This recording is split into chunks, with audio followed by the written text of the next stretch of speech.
Ooh, yeah. Oh, man. Oh, that sounds so good. That's a triple pop. Ooh, I like that bottle that went... Hey guys, welcome to episode 75 of CMD Towers Brews and Builds. I'm Mr. Combo number 5, and my fellow host has performed a dark ritual to end this month's theme, Big Tuck. There's a lot of interesting thoughts going around this month. It's been more fun than usual, than I expected. I believe that's going to be completely derailed in the discussion we're having tonight, which is awesome. Oh, God. So I'm very much looking forward to that. And I do have a shout out to Cats and Kittens, because my cat kept me up last night for the first time since I've owned them, and finally I got a little coming in hot. So there you go. Yeah, and also, Mr. Combo, I gotta say, have you changed your skincare routine? No, because you're looking cleaned out a little bit. You're like, you don't have the bags. You look like you're slept. You don't look tired. What's going on here? Well, I think it has to do with in the last 2 weeks at work. I mean, I've closed 2 multi-million-dollar deals, which was very, very nice. And I have another one lined up for the last couple weeks of our fiscal year. And it's paying daddy some good money. Let me tell you that. Good. Is it going towards magic? Absolutely not. Yeah! rise above. Rise above. So also, I have another little side note. So this was the first week, and I think I would wager to guess 4 months, where there wasn't a night where I didn't overindulge and didn't wake up groggy or anything. So normally when we record on Thursdays, Fridays are kind of slow for me. But last night I was like, I had one beer, I had one little glass of whiskey, and then I woke up and was like, I feel great. This is 5 days in a row of feeling clean. What the hell is going on here? I have noticed a trend with that as me as well. I bought a Fitbit so I could kind of see sleep patterns and stuff and just see how much I'm moving around, and it detects your sleep. And I've noticed, because they give you a 0 to 100, and good sleep's 80 to 90, amazing sleep's 90 and above, and the 70s not so great, the 50s you had a terrible night's sleep. And I have noticed when I overindulge in the beverages, I'm in the 50s and 60s. Really? And it's 4.5 hours of sleep. It's all restless. 3 hours it's of just restlessness. terrible. Oh, no. Yeah, I'm waking up, I'm feeling awful. But on the nights where I don't overindulge, it's 85 to 95. And it's I just wake up and it's wait. It's kind of like if you've been sick for a while and you finally get healthy. Oh, and you're like, oh, this is what normal feels like. When you're oh my God, I have clarity of thought and can get out of my bed. It's so strange. Also, quick shout out to this delicious beer we're drinking. Not because it's a sponsored one, but because the can art is look at this. It's called Ninja versus Unicorn from Pipeworks up in Chi-Town. Oh, so cool looking. Yeah, they're great. So, no, but it's good. We're recording on a Friday. I'm feeling it, man. Well, I'm glad you're feeling it, because we do have a special guest we want to introduce. Of course, in CEDH month, the GOAT has talked about his Kai card deck. I've talked about my Turns and Burns deck. Big Tuck refuses to build a deck. And sticking to my guns. So we wanted to get a professional in here, someone who actually knows what the hell they're talking about. And so we brought in Braden from CEDH Cast. What's going on, Braden? Hello, it is I, Braden, the professional CEDHer. Woo! I'm here to drink beer and discuss CEDH. Let's go. So perfect. I'm curious, to become a professional CEDHer, did you have to go get the town hall, fill out a permit, kind of like you do for disposing of toxic hazardous waste? You have to do that as well to be a professional CEDHer. You gotta get approval from the rules committee. You gotta go all the way up to the top. There was definitely toxic hazardous waste involved. I can tell you that. That definitely was involved at some point. Evidently, you're also on Twitter, because that is the ultimate toxic dump. So, pretty much. Yes. Yeah, it's yes, it is. I guess you play too much EDH and too much CDH for a while. Eventually, they just they tap you on the shoulder and say, "All right, it's time to become a professional." Nice. I like it. Props, man. So, Braden, for our community that may not be familiar with the CEDH cast, we want you, and I'm stealing this from MTG Lexicon, I don't care, suck it, shameless plug, tell everyone about the content that you create, how long you've been doing it, whether it's as a content creator or being a professional CEDHer. Just, give us a little cliff notes about who Braden is. Sure. So I'm Braden. I've been doing the CEDh cast for about a year now. We do podcasts about the format where we just talk about, like what's popular, what people are playing, where the meta's going. I do a weekly show called Greedy Keeps where we talk about mulliganing. I personally think mulliganing is probably the most important part of like CEDh that people tend to ignore, and so I spend a lot of time talking about that, which it's also a great opportunity to help people who otherwise wouldn't be able to talk and like have a platform, kind of discuss their deck, share their ideas, and help them shill their stuff too. So that's a lot of fun. I also don't talk about this very often, but before the pandemic, about a year ago, I was hosting CEDh events where we would gather. We had like 60 or 70 people gather in Pennsylvania around this time last year. So big events, and so hopefully in the next year or so, we'll be able to get back to those. But yeah, that's generally the CEDh stuff I do. That's awesome. So if any of our, what we call the collective, want to follow you in the content, what are the different platforms you're on? What do they need to type into the series of tubes to pull you up? Yes! Sure. I spew garbage on Twitter, as we just talked about. Excellent.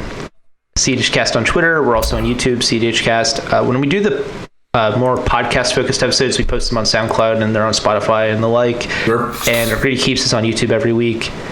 We took a break for the last like 2 or 3 weeks or so just because of the holidays and everything, but we're getting start back up. This week we had a video with Nathan, also known as OK Chef in the Hermit Ribbon on Twitter, where we talked about Teversat and his influence on the format. And also we talked about a little bit the lasagna stuff going on. I don't know if you guys are familiar with that. Oh, yeah, like the lasagna tier? Yeah. Big we fan. talked a bit about that. You're a big fan of lasagna? Yes. That's like how I want to play. All right, that's sick. That's what awesome. That's exactly how I want to play. It's so just another bit we have is like each EDH game is a pizza pie, if you will, right? And like some players like me, I like it where it's like everyone gets like 20 to 30% of the pizza, and then one person who wins has a little bit more. But then there's other players who they only have fun when they have the entire pizza, like our good pal Mr. Combo. So I think the lasagna tier is like a good representation of that from someone from somebody who people actually seem to care about, listen to, and don't want to actively hurt. So it's so. I have 2 rebuttals to that. One, Big Tuck never in his IRL has ever wanted to share the entire pizza. He always wants the whole pizza for himself. That is not true. So that's point number 1. Point number 2, I see nothing wrong with sitting down with a chauffeur's oven lasagna and just eating it by yourself. I'm gonna eat this whole thing by myself. I think there was. I see nothing wrong with it. I think there was a point in my high school days when I went to like Women Pay All or whatever, and I had a 2-pound lasagna before the dance, like a savage. Oh my god! Yeah, I will say the best part about lasagna tier is seeing all the gifs of people eating lasagna on Twitter. That's really the best part. And I gotta defend Tuck here. I don't think Tuck wants the whole pizza, but he's gonna be like, all right, you get the little itty bitty sliver, and you get just a couple of black olives off of that one. I want I'll take the rest. I want like 40 to 50%. And I think if everyone played that way, that like makes more sense. 90%. No, that's like real. That's real pizza IRL, in which I want 100% off. Well, guys, thanks for tuning in, and as always, with the Manolith commentary, Squee McGee out of the Rich Chaos Record Studio. Hey, Squee. What's happening, y'all? How y'all doing this week? Good. Real good. Oh, I'm good. I mean, by the time this episode comes out, the Squeeze Pack Crack will have already come out. I am so excited. So, Braden, I'm part of an EDH boxing league. We're pretty good friends with MTG Lord of Leaves from the Vorthos cast, and he invited me and Tuck to join their boxing league that someone was putting together. And one of the things, you get supplemental packs each week. It's a 6-week deal. And so I built a Rumi of the Dead Tide, amazing commander, gonna build it for real. But I thought it would be fun to buy older packs that I didn't draft, like Prophecy, Dark Ascension, things like that. And so I specifically picked Prophecy for Rhystic Study. And I get it. It's an absolute crapshoot. Absolute crapshoot. 1 in a billion chance that I'm going to get it out of one of these 3 packs. Squee McGee, why don't you tell them what you pulled? Well, let's just say we pulled a motherfucking Ristic Study and Citadel Pain in the first pack we opened. It was beautiful. Citadel Pain was just sitting right on top. And then, so Prophecy goes backwards. It's uncommon, uncommon, uncommon, rare, then all the commons. Oh. So did that, and then the first common after the rare, Ristic Study, just glaring at me. Now here's my question to you, Mr. Combo. How much did you pay for those 3 packs of Prophecy? So I don't know. I paid for the... I think we got to do 5 sets, so 15 packs of cards. I paid probably like 130 to 150, somewhere in there. And just out of the cards that once I got the cards from Squee, I put it in the TCG Player app. Just the ones that I could remember I got from other packs. I was at like $90 in value. That's not too bad. Almost $100. I mean, I got Artisan of Kozilek, the Citadel of Pain, the Ristic Study. So I got some banger cards, and even cards that I'm running. $17 a piece for the Prophecy ones right now, give or take. For the packs? Yeah. And those will go up. Yeah, so that would have been, so you probably spent about $60. And Ristic Study paid for half of that. There you go. Yeah. But I was disappointed because when I put Ristic Study into my TCG Player app, I still had the foil checker on, and it said $280 something, and I was like, "Holy bananas!" I'm rich. But then I saw the foil, and I'm done. Well, guys, if you want to know more ways to support the CMD Tower team and me and Tuck's gambling addictions that we will not give into in 2021, clapback. So you say. And all the content we put out, head over to level1gameshop.com. They sell everything you need from a board gaming tabletop perspective: dice, figurines, paint, magic, Dead of Winter, you name it, they have it. Go hook them up. They do the monthly giveaways for you guys, so any business you could throw their way, definitely lets them know supporting us is worth it. Another way to support us financially is head over to our Patreon, patreon.com/CMD Tower. We have 4 different pledge levels, and rewards vary from just $1 a month and getting a shout out, which we have a new patron. Woo! Whoa! Oh, wait, hold on. And he joined the not so popular Big Tuck's Brew Buddies. Oh, he's a brew buddy. Attaboy. All right. Attaboy. He's a brew buddy. Degenerate. This degenerate is Brandon Pence. Thank you, Brandon. Yeah. I appreciate it. Brandon Pence. Well-known friend of the show. Yeah, do you think he's oh no, I was about to make a Mike Pence joke. Moving on. Not going Beep there. it out. It's redacted. Hey, we're a couple of weeks past in this one, right? Redacted bit. It's a redacted bit. Redacted bit. Moving right along. We're if you going guys down to the can't- Capitol. If you guys can't help us out from a monthly perspective, but you still want to get our swag like our playmat, our sleeves, the coin, the reminder tokens, just head over to cmdtower.com/merch. Please order all the things. I will tell you, we got 2 orders in like the last 2 weeks. My basement doesn't even have a dent in it, but it makes me feel good that stuff is leaving my house. It's just the illusion of change for you, right? Right. But if you can't help us out from a monthly or one-time perspective, just share the content you're watching and listening to, because every little bit of interaction from the collective does help. And of course, you guys should go check out @tcoats on Twitter. He is our video editor that's doing this awesome YouTube video. Please go hook him up and watch those YouTubes. Yeah. Subscribe. That lets Tyler know that it's worth the hours that he puts in to our 3 listener podcast. And of course, Pink Royal, thanks for the music in the beginning and the end of the episode. And hey guys, make sure to stay tuned till the end, because this will be your last chance to enter to win the Kaldheim bundle from Level 1.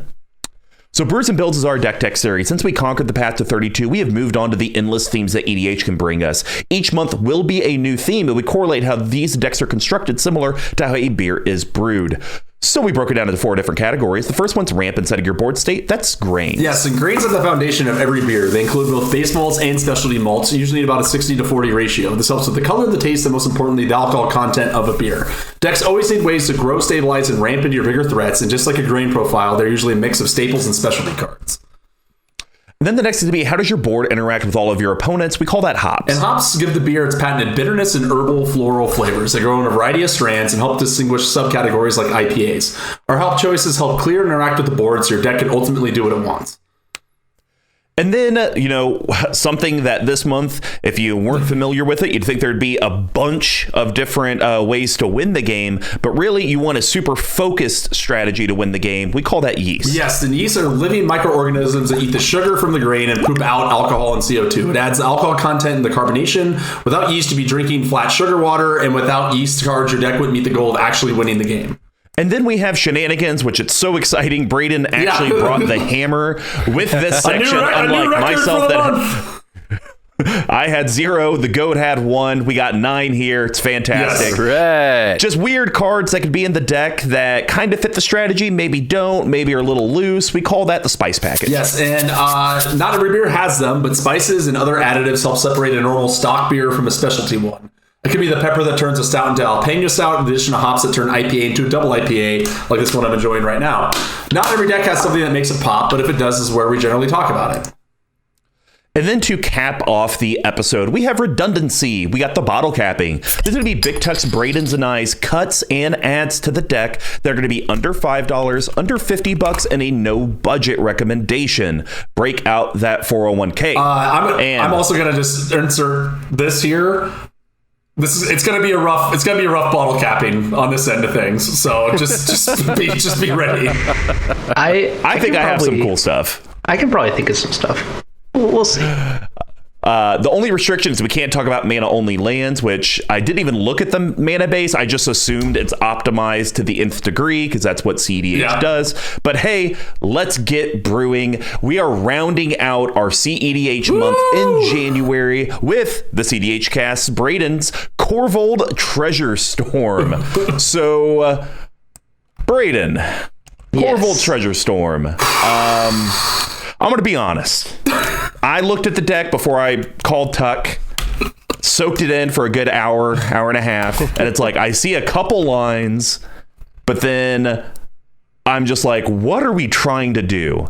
And then I called Tuck, and I was like, Tuck, I don't know what to do. And he's like, I don't know what to do either. Yeah, he called I was sitting down to play some video games just to relax between work and now, and then my phone's ringing and it's Mr. Combo, and I was like, oh, this should be good to pick up. And he's like, hey, dude, what's up? Hey, so about this deck, and I was like, I'm going to stop you right there. I can't help you. I cannot help you. I cannot help you in this deck at all. It makes no sense. Also, this, I know this is your buddy's thing, but this Moxfield kind of threw me for a loop for a minute as well. So it was a whole new experience for me. So Moxfield is so the thing about Moxfield is obviously I'm friends with Harry. I became friends with Harry through actually a friend of mine, but most of the CEDh community has moved over to Moxfield. Oh, okay. Because it provides a whole bunch of features for us that we specifically use, especially the primer section. The primer section is really useful. There's also multiple authors. So I didn't even see this. Working on a deck. Well, that would have been really helpful to look for while you're talking. I probably should have scrolled down further than just the deck list to see everything else. So why don't you tell us about the deck, and I'll go take a read. Sure. So, Corvold Treasure Storm is it's what it is. It's what it sounds like. It's a storm deck where you're trying to use Corvold and treasures to do a lot of things. There's a lot going on here. The primary way of making treasures is dockside extortionist. So if you're playing CEDh, each color brings certain things. The thing that red really brings is dockside extortionist, Jessica's Will, Underworld Breach. Those are the 3 most busted things that red does. What does black do? Tutor density. Just so many tutors, it's ridiculous. And what does green do? Gets you even more tutors, because you have Worldly Tutor, Finale, Devastation, Eldritch Evolution. But then you also have mana acceleration and regrowth effects. So all those things together mean that you're able to really consistently find a creature, put it into play, and if that creature is dockside extortionist, it's going to make tons of mana, and then you can play your Corvold, and every time you crack a treasure, you draw a card. So we're playing and when Corvold enters the battlefield, he sacrifices a creature. So now, if you play dockside, play Corvold, sack the dockside, reanimate the dockside, you're now drawing tons of cards, making tons of mana. Maybe you can find a Scurf Prospector to sack your dockside again, which will draw you another card. You'll find another reanimation spell, reanimate dockside again, and now you're just churning through your deck really quickly. So Yeah, and I saw that. I think the thing where I got stuck on, and we'll probably cover it a little bit in the yeast section, is I saw a couple of your loops to where you're generating a lot of this value. But one thing that you and I kind of talked about, and I'm fine with us talking about it here, is it seemed like one of the win cons is to go grab a Thassa's Oracle from someone else and cast it, because when I'm looking at your loops, you're going to run out of cards, I would think, extremely quick with how you're churning through the deck. So I guess my bigger question, though, is CEDH so... and this sounds negative, and I don't mean it to be, is it so flat to where there's always a guaranteed of someone running an Oracle or Labman or Jace Wheeler of Mysteries at the table that you can kind of do this and kind of somewhat roll the dice that you're going to find one of those players? I think the better way of looking at it is people are always playing win conditions, and Praetor's Grasp lets you steal them. So if my opponent's playing Kiki Chiki, and Derevi, let's say, it's like a combo you might see in a like Evolution, which is another CEDH archetype. You can always just cast Praetor's Grasp, steal Kiki, play Kiki, copy your Eternal Witness, let's say, go Praetor's Grasp their Derevi, play their Derevi, make infinite creatures attack and win. So what Praetor's Grasp allows you to do is kind of just say, hey, my opponents are always playing win conditions. I can always depend on them playing something that wins the game. And there are some decks that take advantage of this and don't play a lot of win conditions. But for the most part, you can always depend on your opponents playing a win condition, and you have 3 opponents. So it's like, how likely is it that all 3 of my opponents are not playing any win conditions except for like their commander? And even Najila, which is the best win condition in the command zone in the format, is still usually playing Thassa's Oracle and Demonic Consultation. So that's the interesting. And so would you almost say this Corvold deck is a value engine, but I'm playing whatever your win condition is, almost? It's like, what's your win condition? I want to do that. My win condition is making infinite treasures and drawing my deck. The outlet for that energy, that advantage that I'm getting, the outlet is one of a few options. So I play Grinding Station. Grinding Station lets me mill my opponents to death. The primer has a math equation you can use to determine if you can mathematically mill your opponents, because it is complicated. But that's an example, right? I could always just mill my opponents to death and cast a Wheel of Fortune, and that's the game. Okay. So interesting. There's a lot of options. They're all just using, like, Grinding Station's already a combo piece with Underworld Breach. So that kind of card doubles as a way to end the game and as a way to like win me the game. And those in CEDH, those concepts can be different. Like winning the game and ending the game are not necessarily the same thing. Right. Sure. So I'm gonna stop you both right there, and I'm gonna come in on this. And I had some bits, and I don't need them anymore because what you guys just went through gives me a headache and my brain hurts, and that's the reason why I don't like this format. But, it sounds like you just need to drink more. But that's what I'm hearing. Trust me. Braden, I'm gonna be honest with you. That is not the problem with my life. It is, in fact, quite the opposite. To wit, I have 2 beers forced on myself right now, as opposed to as many that are in my fridge for the next 2 hours. But I will. I will say this. My kind of like. I think it's cool. There's 2 things about this deck that I think are interesting. One is that I think it's cool that you're playing Corvold, a newer commander, and I don't think and again, I don't know much about CEDH, but comparative to what I know and what I've heard, it seems like he's fairly underplayed. So it seems like you're kind of trying to break out and do something original. And then normally when I hear of CEDH deck, especially like Mr. Combos and Goads, it's like I always think that they're like double IPAs, because it's like all hops, all grains, and then like a small amount of yeast, right? But this one, having so much yeast and spice, it actually ends up being like this weird Belgian quad sort of brew, where it's a little bit different. And I do have to give out some shout out to that and the effort put in to find that new through line. You may not like this, but the deck is basically trying to say, hey, like, I can win on turn 2, turn 3, every game. Right. Every game I can threaten that. And instead of trying to interact with you, I'm just going to make you have it. And when you don't have it, I win. Right. And you are correct. And I do not. That does not help me. Yeah. But again, there's some cool stuff in here. So. Well, so kind of going into the deck tech, you have an average CMC of 154, which is actually the lowest out of both the me and the goats. I think mine was like a 268, and I want to say the goats is like a 2-1. Mine was Thrasio's Follow Smasher, his was Kaikar.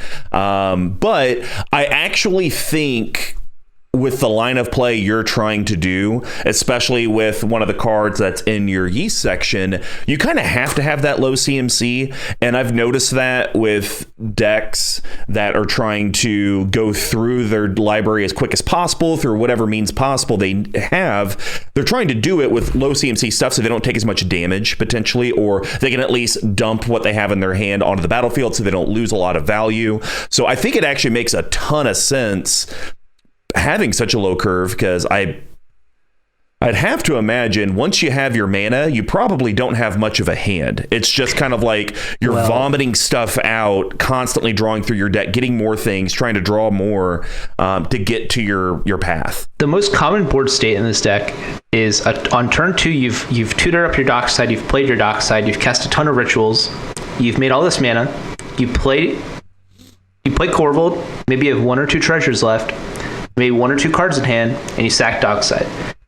Now these and treasures, then you just got now these treasures draw you cards, and so you're like, all right, I need to draw a reanimation spell. If I draw my reanimation spell, it's gonna be really hard for them to stop me at this point. And gotcha. So you have to have a density of reanimation spells, and those cards have to cost 1 or 2 mana, because you're not going to have a lot of mana left over after you've played your Corvold and your dockside. Makes sense. All right, well, let's get into the grain section. And Braden, since you are our guest, why don't you kick it off? What is your first grain card you'd like to highlight, and why it's important in a Corvold Treasure Storm deck? All right, I mean, we have to do it. We've already talked about it, but it's dockside extortionist. And yeah, right. every card in this deck is warped around this card. Like, you could, if someone, exiled it somehow at the beginning of the game, you could still win. It definitely could happen. You actually have won games where, I play a turn 1 Necropotence, and then my opponent wheels, I lose my dockside. I've won those games, but every card in the deck is warped around this card. In our grain section, we see a lot of cards like Worldly Tutor, Vampire Tutor, Demonic Tutor, Diabolic Intent, Finale Devastation. All these cards, they're all warped all around dockside. You cannot keep a hand in this deck that doesn't find dockside or play some of the cards we have in the yeast section. Every hand is just the entire. You could really describe the entire yeast section as cards that help you play dockside, because that's what the whole deck is warped around. Is really trying to, you do one thing and you do it really, really, really, really well, and it's play dockside. Fair enough. Yeah, I mean, Dockside's a stupid card, period. I wish I would have picked up on how dumb it was when it came out and bought up all those precons, because I think that was in the crappy Jeskai precon. Should have bought them all, because Dockside would have paid for them. You can still get them, because I was just talking about this on Mr. Bever's cast. You can still get those for $40, which is what Dockside costs. Yeah, but it would have felt better to pay $30. Sure. Yeah. But then you have all those other garbage cards from that terrible precon. So. Here's what happens: is I slot a basic mountain into each of them, and then I give them away as white elephant presents. Oh, that is good. That's genius. Yeah, that's good. All right, cool. So I'll kick off the second one. This is a card that I run it in my deck. And I don't know how I feel about it. I really like it in your deck, though, because you kind of get double value out of it, especially if you start kind of doing your one of your yeast cards later on, because that just gets you almost infinite mana. Lotus Petal. Oh, yeah. Lotus Petal's a card, and I get it from a CEDH perspective. So it's a 0-cost artifact, guys. And it just simply says tap, sack, add 1 mana of any color to your mana pool. Basically, it's a petal of Black Lotus. That's what it is. There's flavor text. Hard to imagine mused Hana stroking the petal. Such a lovely flower inspiring such greed. Wow. All right. Well, we're gonna put that on the accents bit. So Hannah sounds like the Mad Hatter. I guess so.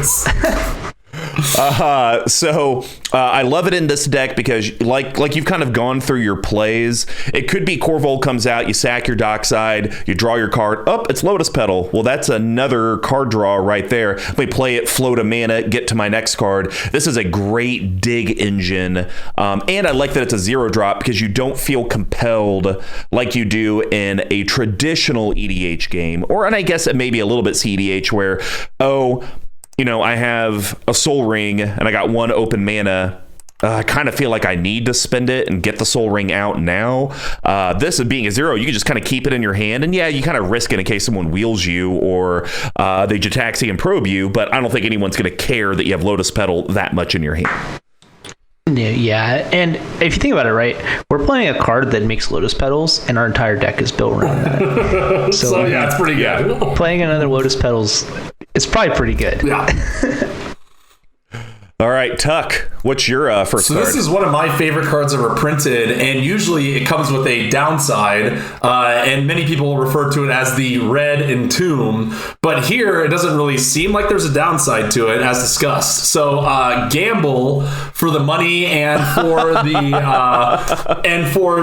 mana cost. Seems like it's doing a lot of work in this deck. So gamble is a 1-red sorcery. It's a rare. The foil's $14. Search your library for a card. Put that card into your hand. Discard a card at random, then shuffle your library.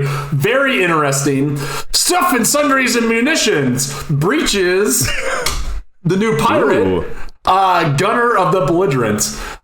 So normally the joke is like this card is two to your library for a card, put it into your graveyard, shuffle your library. Just as like kind of a joke. Much similar in scope to the best Planeswalker that's ever been printed, Tibble the Fiend-Blooded, which is +1, draw a card, and discard it. Such a bad card. But in here, even so, if you go and tutor your dockside, which I'm guessing is like, or some way to get it or something like that. Even if you do discard, so let's say you tutor your dockside and then discard it, it doesn't really matter. And in fact, it's the same thing as having it in your hand. I'm not sure about the other things that you would tutor with it if you already had dockside, but it seems like this is just something where you could like, okay, I'm going to I have Cabal Ritual in hand. I'm going to get Dark Ritual or whatever, right? Like you have so many overlapping synergies that even if you discard that card, you have ways to either use it or it doesn't matter. Sometimes I'll keep a hand and it has like a gamble and a reanimate. I'm like, this is just a dockside. Because if you discard the reanimate, who cares? Discard the dockside, who cares? So yeah, exactly. Oh, wow. You're right on. That's genius. I love me some gamble. Yeah, there's also a card in the Yeast section that absolutely breaks gamble in half, which we can talk about later. But yeah. So yeah, I'm excited about that. I just love gamble, and I always try to find the bits and pieces that aren't traditional CEDH cards. Yeah. Would you say you love gamble like Brick loves land? Yes, I love gamble. Oh, is this my card this year? Gamble? Oh, how there's just better gambles like Vampiric Tutor or Demonic Tutor. I still really like the cancel train. Like I think that one is. I can't subject myself to that. But yes, gamble. Very excited to see it. That's the point. All right, Braden, what's your last grain card you want to highlight? Oh, I'm going to say Finale of Devastation, and here's why. I'm going to be cutting that sucker. Wow. Uh-oh. All right. So here's why. All right. It doesn't look like it, but this is how you kill people sometimes. If you've made infinite mana, having a tutor that sometimes just ends up making your dockside a 50-50 and hitting them in the face, that's pretty good. So the fact that we have this, like, if you think about it, Demonic Tutor for dockside is the same thing as Finale for dockside. And I Demonic Tutor for dockside, like, whenever I can. So hell, I Demonic Tutor for lands. Yeah, right? So if I'm going to Demonic Tutor for dockside, I'm definitely willing to Finale for dockside. And then I could Finale, again, we talk about those times where like, oh, I've sacked my dockside, I have like 3 or 4 mana left over, how am I going to like get out of this? How am I going to start the chain back up? Well, the fact that Finale can tutor up your dockside from the graveyard, it is a reanimation spell. It's the line of text people forget about a lot of times. I'm totally willing to pay 4 mana for dockside if it means that I get to play on one card a way to kill my opponents, a way to reanimate dockside, and a way to tutor up dockside. So for green, the card just does everything. So I think it's a good pick. Look, I hear you. I hear you 100%, and I'll talk more about it later in the cut section. But I do like Finale of Devastation as a card in general. It's not one that I run, honestly, I think in any of my decks, which is a shame considering I have 39 decks. But I don't think I actually pulled one in War, so maybe that's why. And I don't want to pay $28. And the funny part is, with the reprint of Worldly Tutor, now Finale is actually more expensive than Worldly Tutor, which is something I never thought I'd say. Oh, interesting thing. Finale gets around Opposition Agent. If someone opposition agents you, you can choose to search your graveyard and fail to find in your graveyard and choose not to search your library. Oh, okay. All right. So that does come up. Okay. All right. That's pretty cool. I like that. Also gets around Ancient Mind Sensor. But Still gonna get it. All right, my last one. It's a very cute card. I see why you have it in here. This kind of seems like a early game mana sink to need to get rid of it later. But we're going to talk about Tinderwall. Mm-hmm. So 1 green wall, it's 0/3, and it has 2 effects. The first one is for no mana, sack it, add 2 red to your mana pool, and then 1 red, sack it to have it deal 2 damage to target creature it blocks. I highly doubt the second one is ever going to happen, but I look at this as, hey, it could be your turn 1 play. You did your loop-de-loop. You don't really have a way to move it further, but you have a green left. It's like, okay, I'll throw down Tinderwall. That way I have 2 red mana for the next turn. I assume that's why you have it in here. It's kind of a ritual type of effect. If you think about it, right? Like, here I use Tinderwall. It comes up I'm not trying to restart stuff, but it comes up all the time with Finale of Devastation, where you're like, I need to just like make 2 colorless mana, and you have a Corvold in play. You're like, all right, play the Tinderwall, sack the Tinderwall, draw a card, and now it's like a Rite of Flame that draws a card. That's pretty insane. And sometimes you just need sometimes you're in a situation where you're like, I need to cast Dockside for 1 mana, and this card lets you cast Dockside for 1 mana. And if Corvold's already in play, it draws a card. Yeah, it's pretty sick. So it's effectively just a second copy of Simian Spirit Guide, right? Because if you have a green on the first turn, it's the same thing. Yeah, exactly. Yeah. Well, actually, it's better than the Simian Spirit Guide, right? Because like Simian Spirit Guide makes 1 mana, right?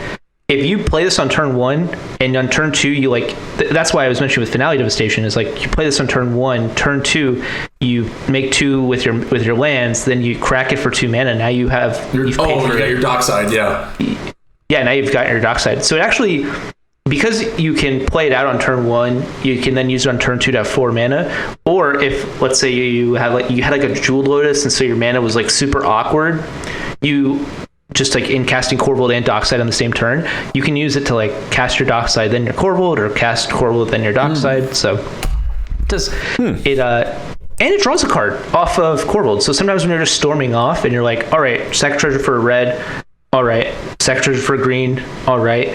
Oh, green. I'll play Tinderwall, sack it for 2 more red. Draw another card. So it helps you with your chaining, which is like really important. Checks out. I didn't know it went that deep. Yeah, me neither. Now I know. I don't know. Like it is like with a lot of cards like in this deck, it's like there's like you get into these weird positions because the deck is like so non-deterministic. You're like you just see when you draw like 9 cards a turn for 2 turns, you end up getting in the same awkward board states a lot of the time. And so like having a couple cards in your deck that just kind of like they're like butter, like they just kind of like or like grease. They're just kind of like we got guns and butter. Like they just help you out. And so Tinderwall is like exactly one of those cards. Cool. All right, Tuck. What's the last grain we're going to talk about? I mean, it makes sense why it's in here. Tainted Pack. So colorless and a black for an instant. Remove the top card of your library from the game. You may put that card in your hand unless it has the same name as another card moved this way. Never going to happen unless it's a land, which I guess you don't have any multiples of those, so that's fine. Repeat this process until you put a card into your hand or you move 2 cards with the same name, whichever comes first. So I'm wagering to guess this is just another way to like dig through and find what you're looking for to win. It also lets you do a really cute thing. So absolutely, that's why it's there. But sometimes you just go like turn 1 Ritual Praetor's Grasp, steal your Thassa's Oracle, turn 2, like play your Lotus Petal or something, like use your 5-color lands and just go Tainted Pact, Thassa's Oracle, win. Okay. Oh my god. So you can do that, and so like the deck kind of loses to stacks pretty bad. Like we try to outrace them, we try to like win before they can get their stacks pieces out, but sometimes they just get them. And so if you can just steal someone's Thassa's Oracle, having a win condition that just wins through any stacks effects that you see most of the time is really brutal. It's awesome. So the only question I had for this, and we ask this a lot, and I'm not. So the usual question we ask guests is like, has this ever backfired? But I guess has there ever been a time where you played this card and you exile something that you got greedy or whatever, however you want to call it, and you exiled something that you actually ended up needing, or is there so much baked in redundancy that doesn't really come up? So the answer is yes to both. There is enough baked redundancy that this doesn't come up, but it's also, you have to play perfectly when you play Tainted Pact. It's the hardest card in the deck to resolve. You have to whenever you hit a card that isn't a land, even some lands, if it's like what's the name of the land? 1 sec. I have it in Emergent Zone. Like if you hit an Emergent Zone, you need to think like, am I okay losing Emergent Zone? When you are resolving Tainted Pact to this deck, you're going to lose a lot of games because you mess up at first. Right. I know I did. This is the hardest deck I've literally ever played. I can believe that. Hard deck to play. It's the hardest deck I've ever tried to read. Yeah, when you resolve Tainted Pact in this deck, you have to like sit there and just think over every single card you flip. And you're like, is this it? Is this it? Is this it? It's not like in most decks where you just Tainted Pact, you're like, I'm going until I hit X card, right? Yeah. Like if you hit if you hit Eldritch Evolution, right? You're like, you might say, hey, that's the same thing as a dockside in this situation. I don't want to risk exiling more cards, so I'm gonna stop there. So I do. So before we move on, I do have a quick shout out because evidently I know I've been dumping on CEDh, but Braden, you're my kind of guy because you run Gemstone Caverns in your main board, and that card rules. So just want to shout out that, and we can move right along. Yeah, that card's sick. All right, guys. Well, that's going to wrap up the grain section. Now we're going to head over to the hops, and I'm going to start this off. We don't have a lot because, like Braden talked about, this deck is more of a I'm just going to outrace you than have to engage with you. So we might all align on some of these. All right, my first one. It's a cute card. I'm actually surprised it doesn't get casual catnip play in EDH. Slaughter Pact. Yeah! That's right. That's it. That was mine. Yeah, this card's awesome, and I don't know why I don't see it played, because even its drawback isn't that bad. So Slaughter Pact is a 0-drop instant. It's a rare for a little under $4. Braden, why don't you read its effects, and then I'll do the flavor text while I think of a voice. It's 0 mana. It's a black instant. It's important to say the color. Destroy target non-black creature. At the beginning of your next upkeep, pay 2 and a black. If you don't, you lose the game. Death is only the beginning of the end. Yeah, not bad. Not bad. It's a little greasy, but it's not too bad. Well, it's like what from that damn movie. Of course, I'm drawing a blank on it now, where it's like, death is only the beginning. Gosh, what is it? What's that quote Who's from? Who's in it? Give me something to work with here. There's people. Good. It's live action. Great. All right, I want to say it's. I'll look this up. You guys go ahead. All right. So I really like Slaughter Pact because the 2 colorless black at your upkeep is not as devastating as Pact of Negation, where it's the 3 colorless blue. That one can be a little like, oh, that sucks. Like 5 mana, that's quite a bit, but 3 is not bad. And especially in this deck, we keep talking about these dockside loops. You have so many ways to get your dockside and get your mana going that I think even if you didn't even have an optimal mana base when you needed to cast it, because you're probably doing it because you're about to lose the game, then you'll easily be able to pay for the 3 and probably generate a bunch more mana for your next play. So do you want to know the real reason this card's in this deck? It's a 0 mana. It's a 0 mana way to kill dockside. That's really it. It kills stacks pieces. It kills Soul Breacher. But this card says kill dockside for 0 mana. I'm gonna give Tuck an aneurysm up there. It can be an interaction, and it often is. But the real reason we're playing this over, say, Deadly Rollick or I I don't know, like Fatal Push or something, it kills dockside for 0 mana. And there's a lot of games where you're storming off, and you're like, I need dockside in the graveyard. How the hell am I going to do that? I can't afford this. That's how you do it. You just slaughter pack your dockside. You're not going to have another turn. The game's going to be over before it comes back to you. And the quote is from The Mummy. Oh, right. Yes. Wow. Brendan Fraser So flick. I thought the reason why, I kind of remember why this isn't played more often, to answer your question, Mr. Combo. I remember this card being like $20 for some reason, and it's like $5. Yeah. It's less than $5. So maybe it's time to buy them up. But it's still not better than the best removal, Murder. Fair point. It's like Murder, but you pay the murder for later. Like you tap out. Oh, now. I like that. Like there we go. Replace all your murder. You're replacing all your murders with slaughter pact. Problem solved. Exactly. Damn it. All right. Tuck, why don't you do the next hop So card? this is another one that I think I get it in this concept, because this is a spell that used to be really expensive and was really good in certain formats when I first started playing Magic again, and it's cool to see it in here. So I would want to talk about something that's a quick degradation or an abrupt decay. Oh, yeah. Wait, what? You didn't get that one? I didn't get it. I didn't know where you're going with it. Abrupt Decay is a green. Abrupt Decay is black and a green instant. Golgarian instant. Damn it. All right, fine. You have to do the flame attacks. Abrupt Decay can't be countered by spells or abilities. Destroy target non-land permanent with converted mana cost CMC 3 or less. The worst part isn't the pain, or the smell, or even the fear of death. It's hearing that clatter of bone on stone, and knowing that the bones are yours. I feel like you got progressively more and more Mel Gibson as you read that. I wanted to do it like it was Irish. I wanted to do it like Agent Smith, where he's like, "Why do I hate this place? It's just smell." He says it like really weird, and then I can't do accents. So I was always under the guise of this just gets outclassed by Assassin's Trophy.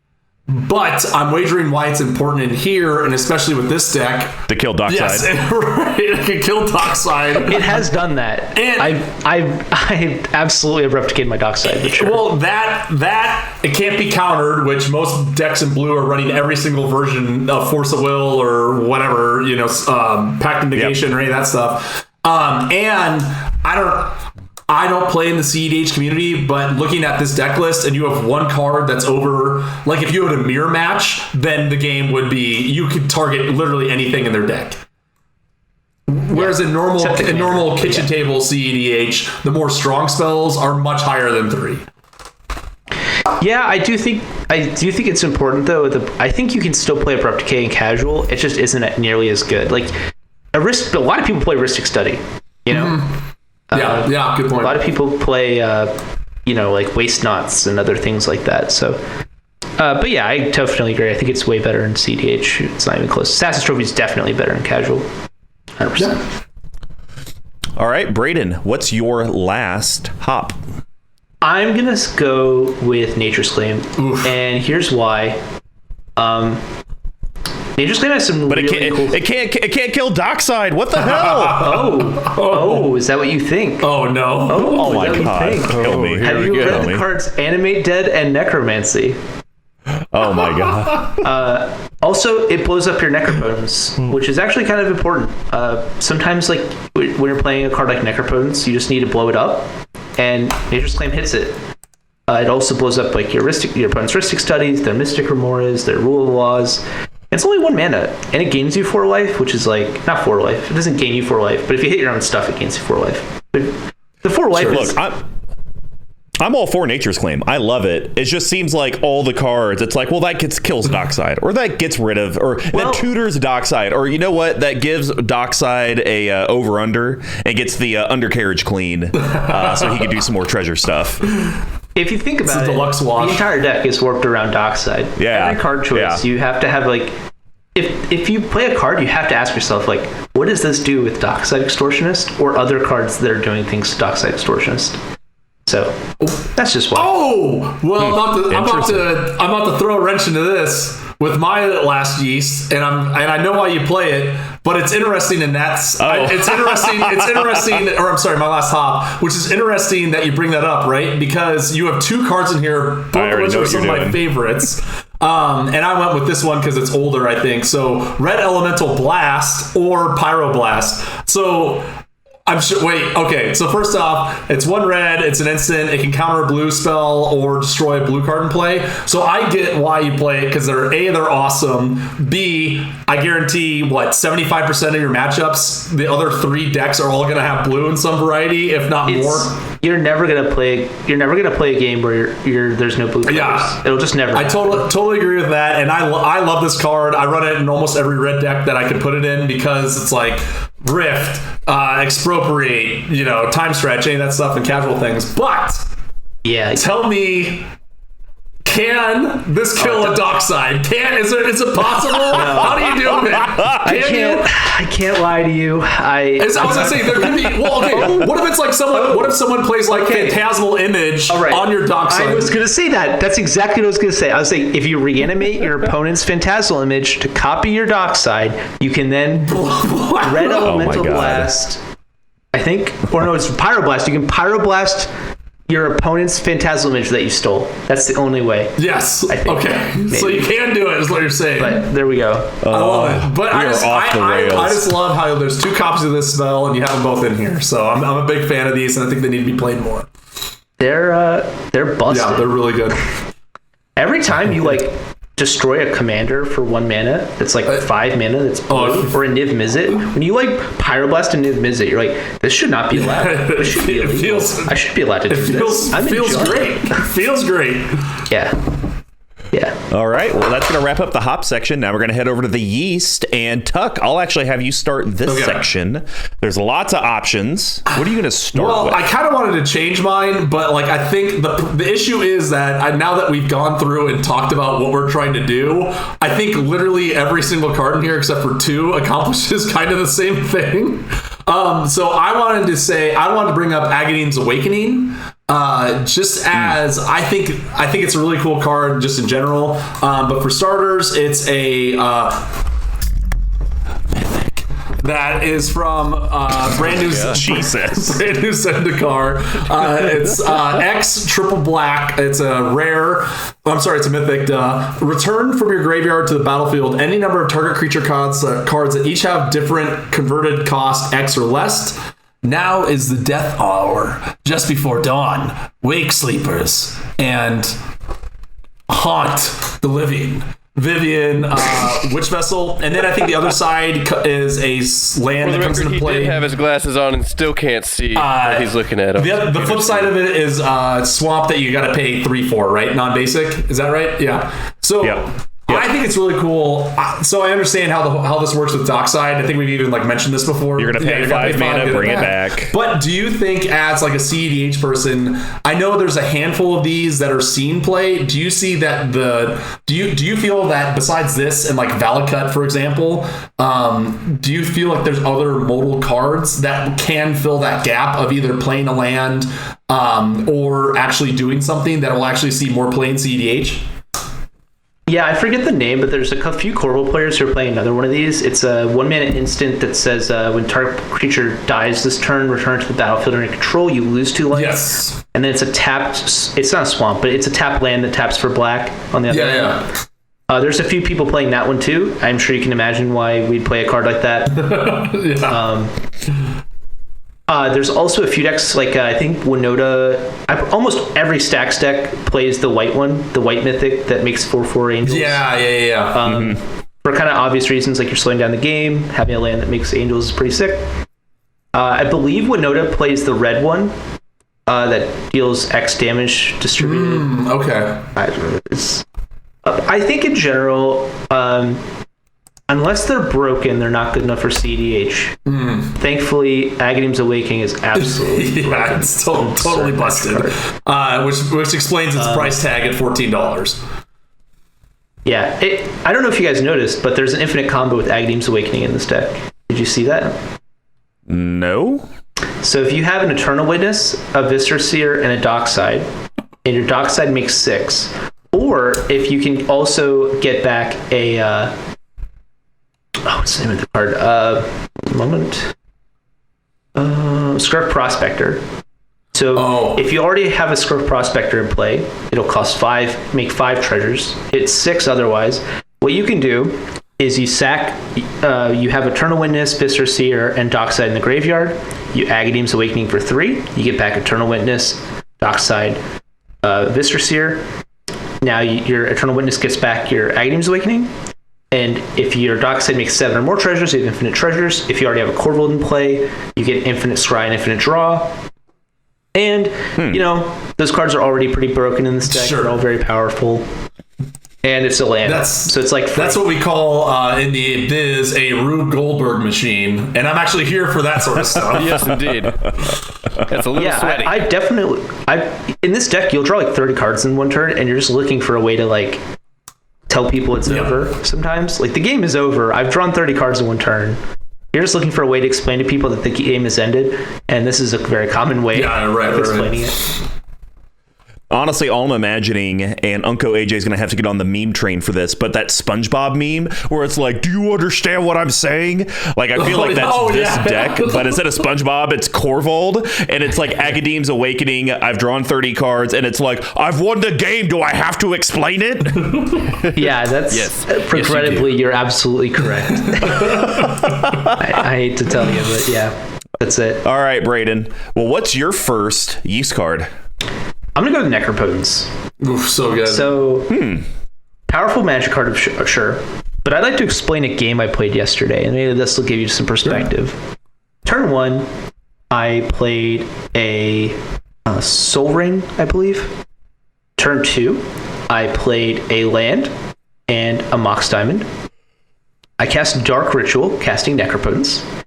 I paid 34 life to my Necropotence. I drew Simian Spirit Guide and Final Fortune. I took an extra turn because Final Fortune is an instant, so I cast it during my end step. I kept Lion's Eye Diamond, Jeweled Lotus, Lotus Petal, Entomb, and a card we haven't really discussed yet. Another card from Yeast I can talk about in a minute. And on my next turn, I assembled an infinite mana combo with Andrew in my deck. Oof. So that was on turn 2. I won the game. Woo! I don't like it. I am sweating profusely and just I can't do it. So that's what you're trying to do with Necropotence in this deck. Sure, you can take 9, go to your next turn. Maybe your opponent's held up some mana, but no, you're trying. In my experience with this deck, you're trying to flip the coin. It's like a coin flip whether or not you'll win when you pay 34 life. But when you sit down in a game of EDH, you only have a 1 in 4 chance of winning. So if I can take the game down to a coin flip, I'm pretty willing to do that. Okay. So that's how I look at it. And Necropotence lets you do absolutely absurd things in the game of Magic. Yeah, it's a lot of fun. I mean, I guess the biggest risk though that you would take is you get your 34 cards and you have to hope to Christ that you drew a way to get rid of the Necropotence, because then sure you could generate infinite mana, but then you're just done. Can't really do anything. That's why you have cards like Final Fortune. So Final Fortune is a card in the spice. Yeah, you take. We'll talk about it later. How about that? Yeah, there's the whole spice section is basically devoted to Necropotence stuff, so we can talk about it later. There's a lot going on there. For my first Yeast, I'm actually going to talk about a card. Obviously, we've heard about how GD necessary GD extortionist is. So we're going to talk about GD Viscera Seer. Because it seems like this deck doesn't work without a sack outlet or a way to blow him up. So Viscera Seer is just a single black. It's a creature vampire wizard, and it's a 1/1. In mountains of life and death, he trusts his gut. It's good. Nah, that doesn't sound it's right. okay. That's It's okay. It's okay. It's okay. You're okay. It's all fine. It says it has an activated ability, sack a creature, scry 1. I'm curious what the thought is, just because it seems like the way this deck works is you're constantly sacking dockside or killing dockside, reanimating dockside. Like you said, it's all generated around it. So you have one piece of what a really good effect is for a 1-drop. Why aren't you running Blood Artist? That seems like that would be a no-brainer with how much you're sacking the dockside. Yeah, I guess here's a way to think about it. Let's say I'm mulliganing, right? Sure. Is there ever a hand where I want Blood Artist in it? Like ever? Like my goal is to draw most of the cards in my deck. Does Blood Artist help me achieve that in any way? Not really. No, but but it actually wins you the game when you have your engine. Yeah, but so does like Grinding Station, Final Fortune. Yeah, it's just redundancy. Actually, I mean, and honestly, Grinding Station, I'm not the biggest fan of. I'm not cutting it, but I actually have something that I think works better than that. But I guess the thing is, right? I was just curious. Like, Viscer's here, the floor on Viscer's here is like pay 1, sack it, draw a card, scry 1. That's pretty good. I'm pretty happy with that. The ceiling is like doing disgusting dockside stuff. Pretty happy with that. Blood Artist, my opponent's life total doesn't matter. My life total kind of matters. Like, it's sometimes important, but it's not key to the deck. I can win the game at 2 life. I do all the time. Happens all the time when I necropotence for like 30. Right. You know? So... Blood Artist is 2 mana. If there was a Viscer's here that also had Blood Artist ability on it, I would play that over Viscer's here. Don't get me wrong. But that would be an insane Magic card, and probably wouldn't exist. It also wouldn't be 3. It wouldn't be a 1-drop. Yeah, exactly right. But Mr. Combo, I think you pulled out a great one. And the thing that's most exciting to me is that now this was always a common that I kept in my rares binder because it was always like several dollars. And now with Commander's Legend, it has been printed down to the ground, 31 cents. Wow, I love it. Yeah, it's pretty great. You can get foils for nothing. It's like a free foil now. All right, Big Tuck, what is your last Yeast card? So we had to do a little rigmaroles here, but I'm gonna say one that again is just another go get a dockside extortionist. This is a card that I convinced myself was good because I played a lot of tiny leaders back in the past and I could never let go of it. And I put it in decks I thought it was gonna be great, and it always sucked. Unearth. It's another great card that works so well in here. Unearth is a 1 black sorcery. Return target creature card with 3 or less from your graveyard to the battlefield. Cycle 2. So no matter how deep you bury it, some evil refuses to stay dead. I don't know what I'm doing, guys. I gotta go to like a voice acting workshop. But like, so again, like if you talk about like the floor and ceiling, I think it's called You in Your Bedroom with Mr. Bubs. Just give. You guys listen. Repertoire back and forth. You guys don't want to hear. You guys don't want to hear that stuff. That's the kind of thing that'll make a sane person bad. Oh my god, that doesn't sound good. It's not. But Unearth, so I like how it's like, okay, another way to go get Dockside Extortionist, right? But even then, I like how this comparative to because effectively in this deck, this is just another copy of Reanimate. But in this build, I almost think this is better because it doesn't lose you life, which doesn't matter, right? Unless someone's like got you down to the whim, or if you're like down to the wire on Necropotence, like you said. But the fact that you can also cycle it, hope to dig up something else because you have all these other redundancies baked in. I think it's a really interesting pick. And again, it's one of those cards that you rarely see in normal kitchen table EDH, and I guarantee you see it even more rarely in CEDH, unless I'm completely off base. It's really cool with Necropotence, because sometimes like you'll like you drew 30 cards and you'll hit like a whole bunch of rituals, and you're like, I hit all these rituals in a Vampire Tutor. I need a way to draw a card. And the fact that you can just cycle it instant speed has come up a lot of times. Like just being able to like crack that top card of your library after like maybe casting like usually a Vampire Tutor. That's super important. I mean, even when grinding off, like sometimes you have infinite mana because you've drawn all these rituals, but you're not really drawing into more ways to get cards. And so just be like, hey, I just need to throw away this reanimation spell to get this like top deck tutor to like be in my hand. Totally. And that's like really, that's actually kind of insane that it does all that at once. Yeah, especially for a 22-cent card. But like again, back in my day when I was playing tiny leaders like crazy, this was like $5.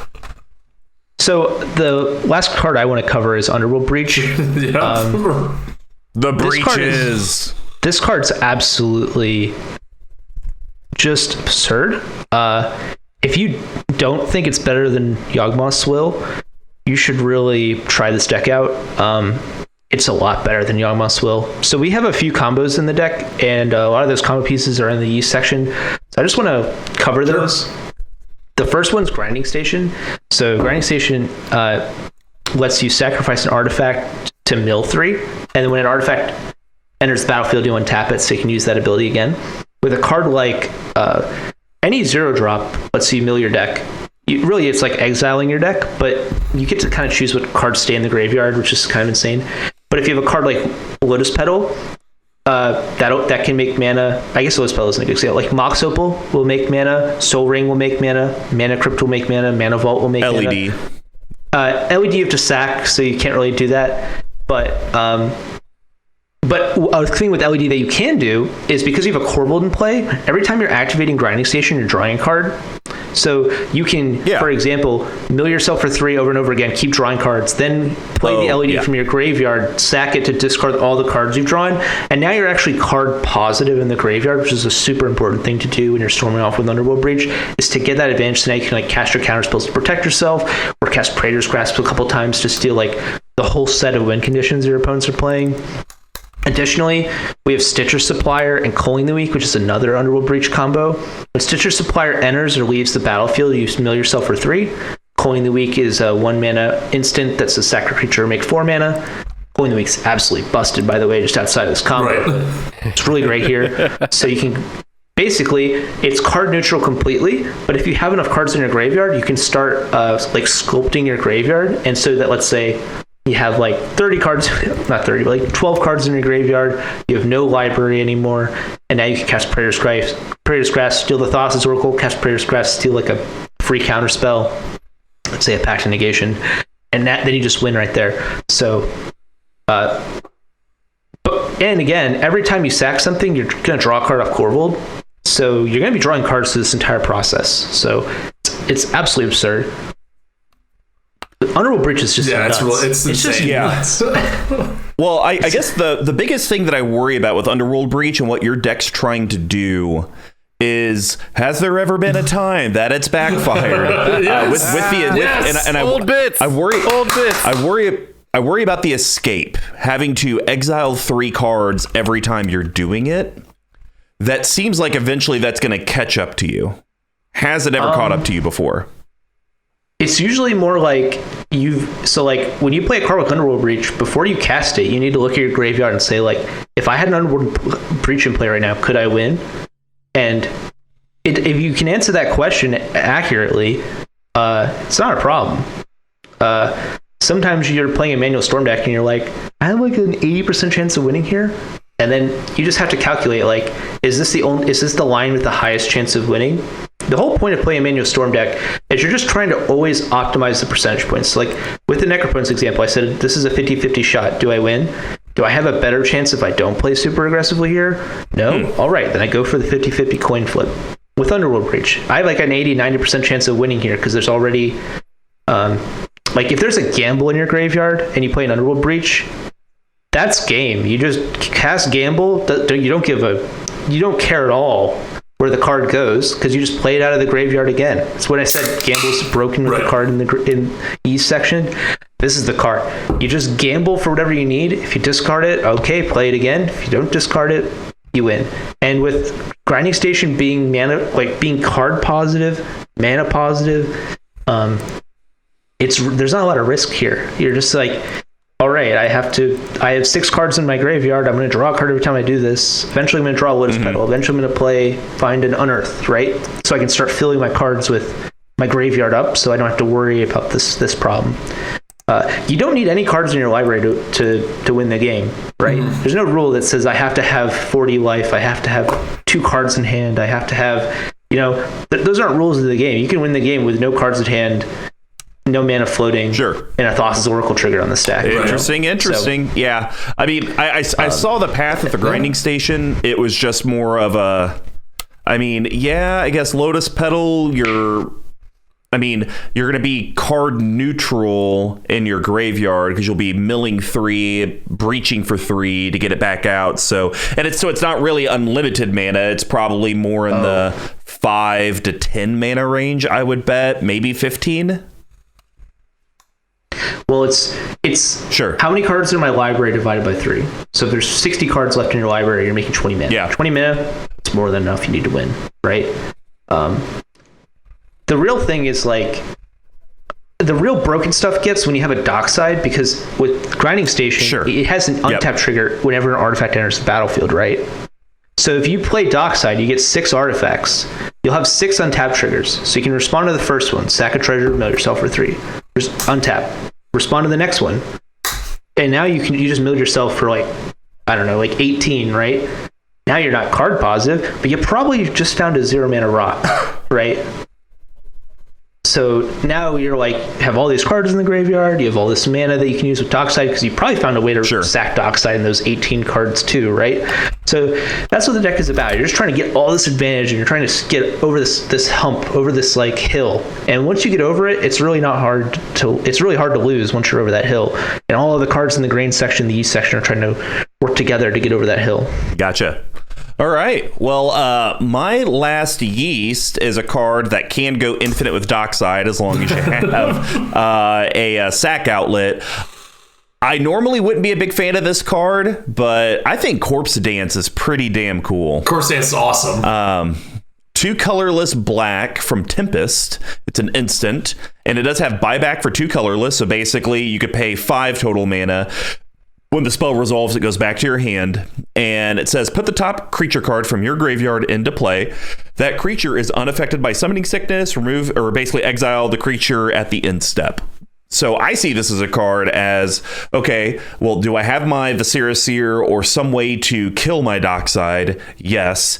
Is there at least a minimum of 5 artifacts or enchantments controlled by my opponents? Yes. Okay, we're just going to loop this thing until we can draw or get to the other cards that we need to, or, and my bottle capping might mill out your opponents. But really like Corpse Dance. Have you been able to do the dockside rigmarole with it?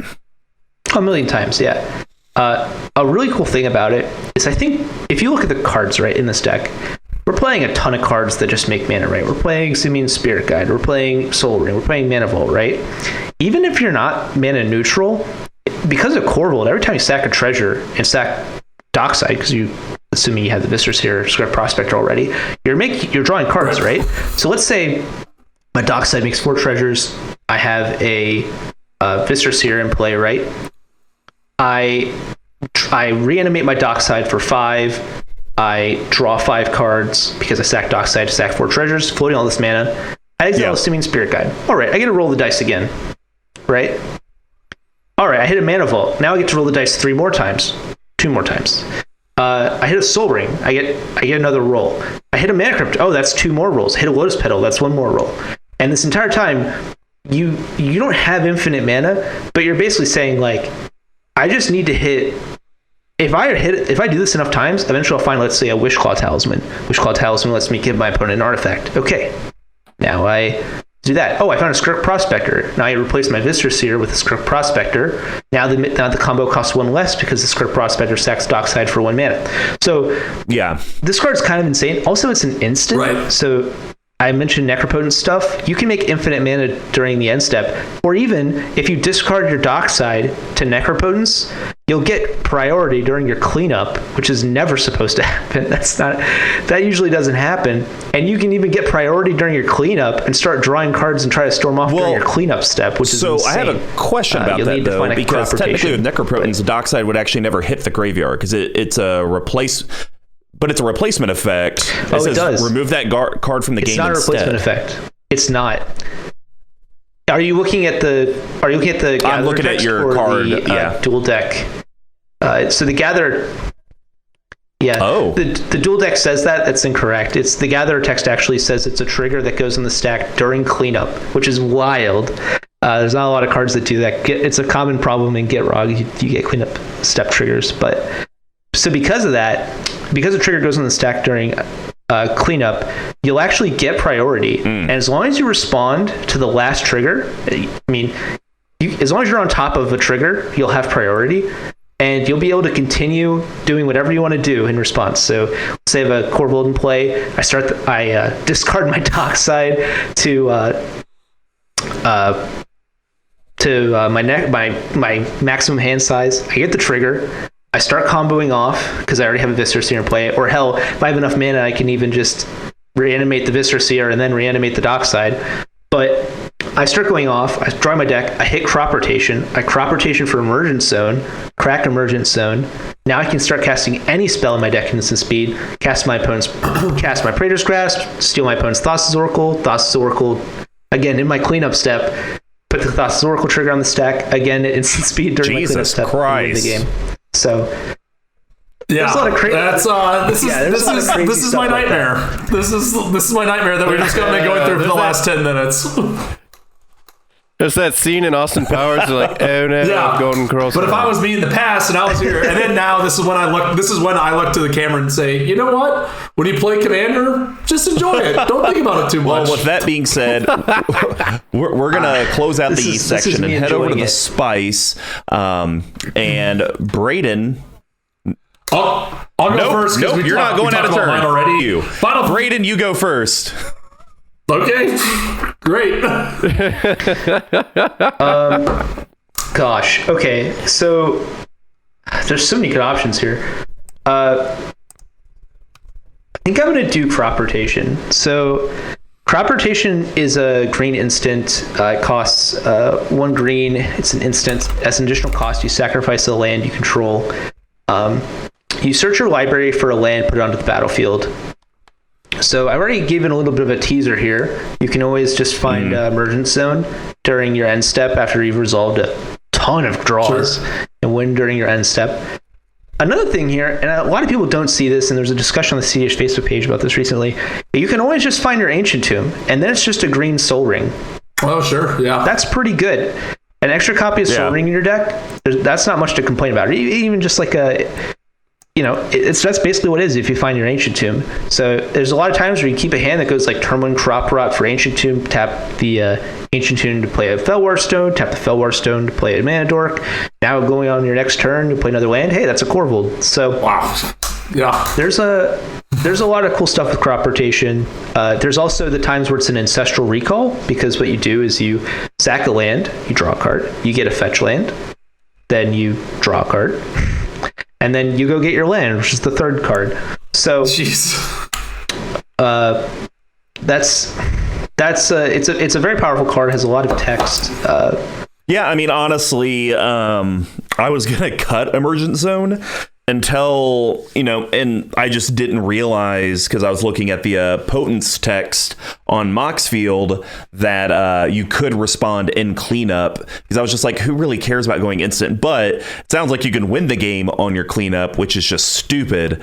And so now I understand why crop rotation's also in there, because I was also like, well, I guess this is like a deck thinning card to maybe mana fix what he needs later in the game, but it makes more sense that it's a crop rotation into Emergent Zone and hopefully a win.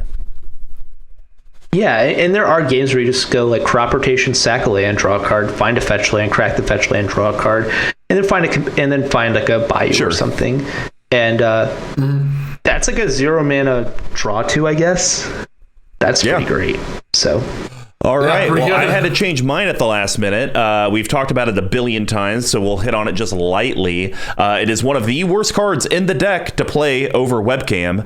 Praetor's Grasp. Absolutely sucks. Colorless black sorcery.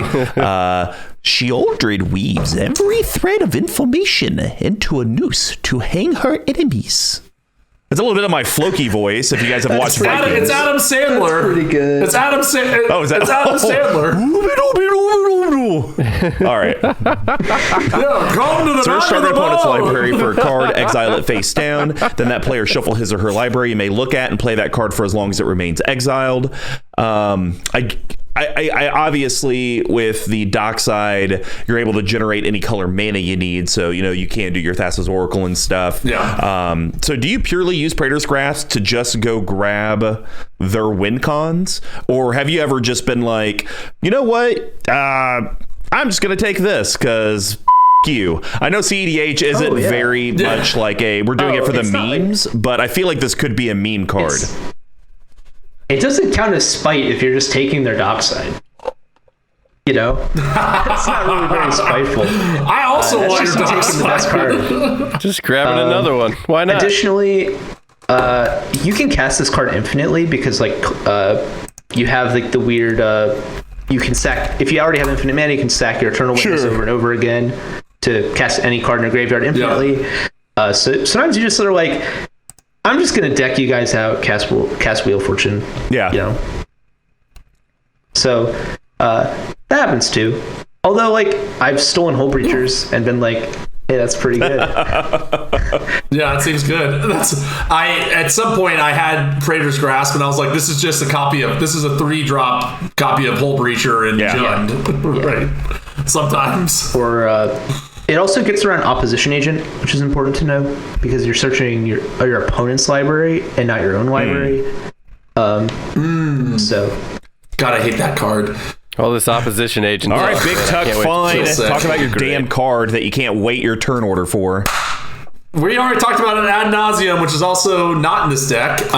Final Fortune, two red for an instant. Take an extra turn after this one. At the beginning of that turn's end step, you lose the game.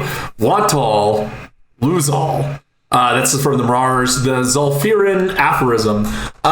So I'm guessing this is in here, and we talked about it.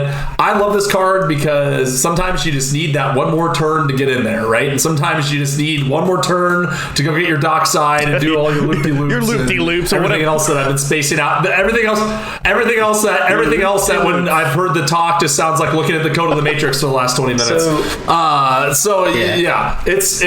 It's I love this card, and I'm more excited that evidently other people are starting to play this card more because when I had this it was like $2 and now it's over 30. Yeah. Oof. Hell yeah, dude. Yeah. What? So I will give on to you the Final Fortune Spice. This card is an instant. You can just take a turn in between your opponent's turns. So like if you know there's a guy who always casts board wipes on his turn or something, and you know I can kill him and I can kill everyone else on my next turn, you can always just be like, oh, you're about to take your turn, Bill? How about this? I'm going to take a turn right before you and I'm going to kill everyone. And you know, some people like that. I'll just win the game for you.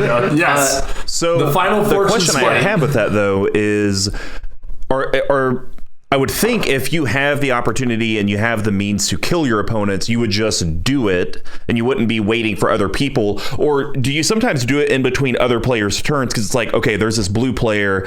I need them to be baited out by player 2 in the turn order. So that way they use their Force of Will, their Flusterstorm.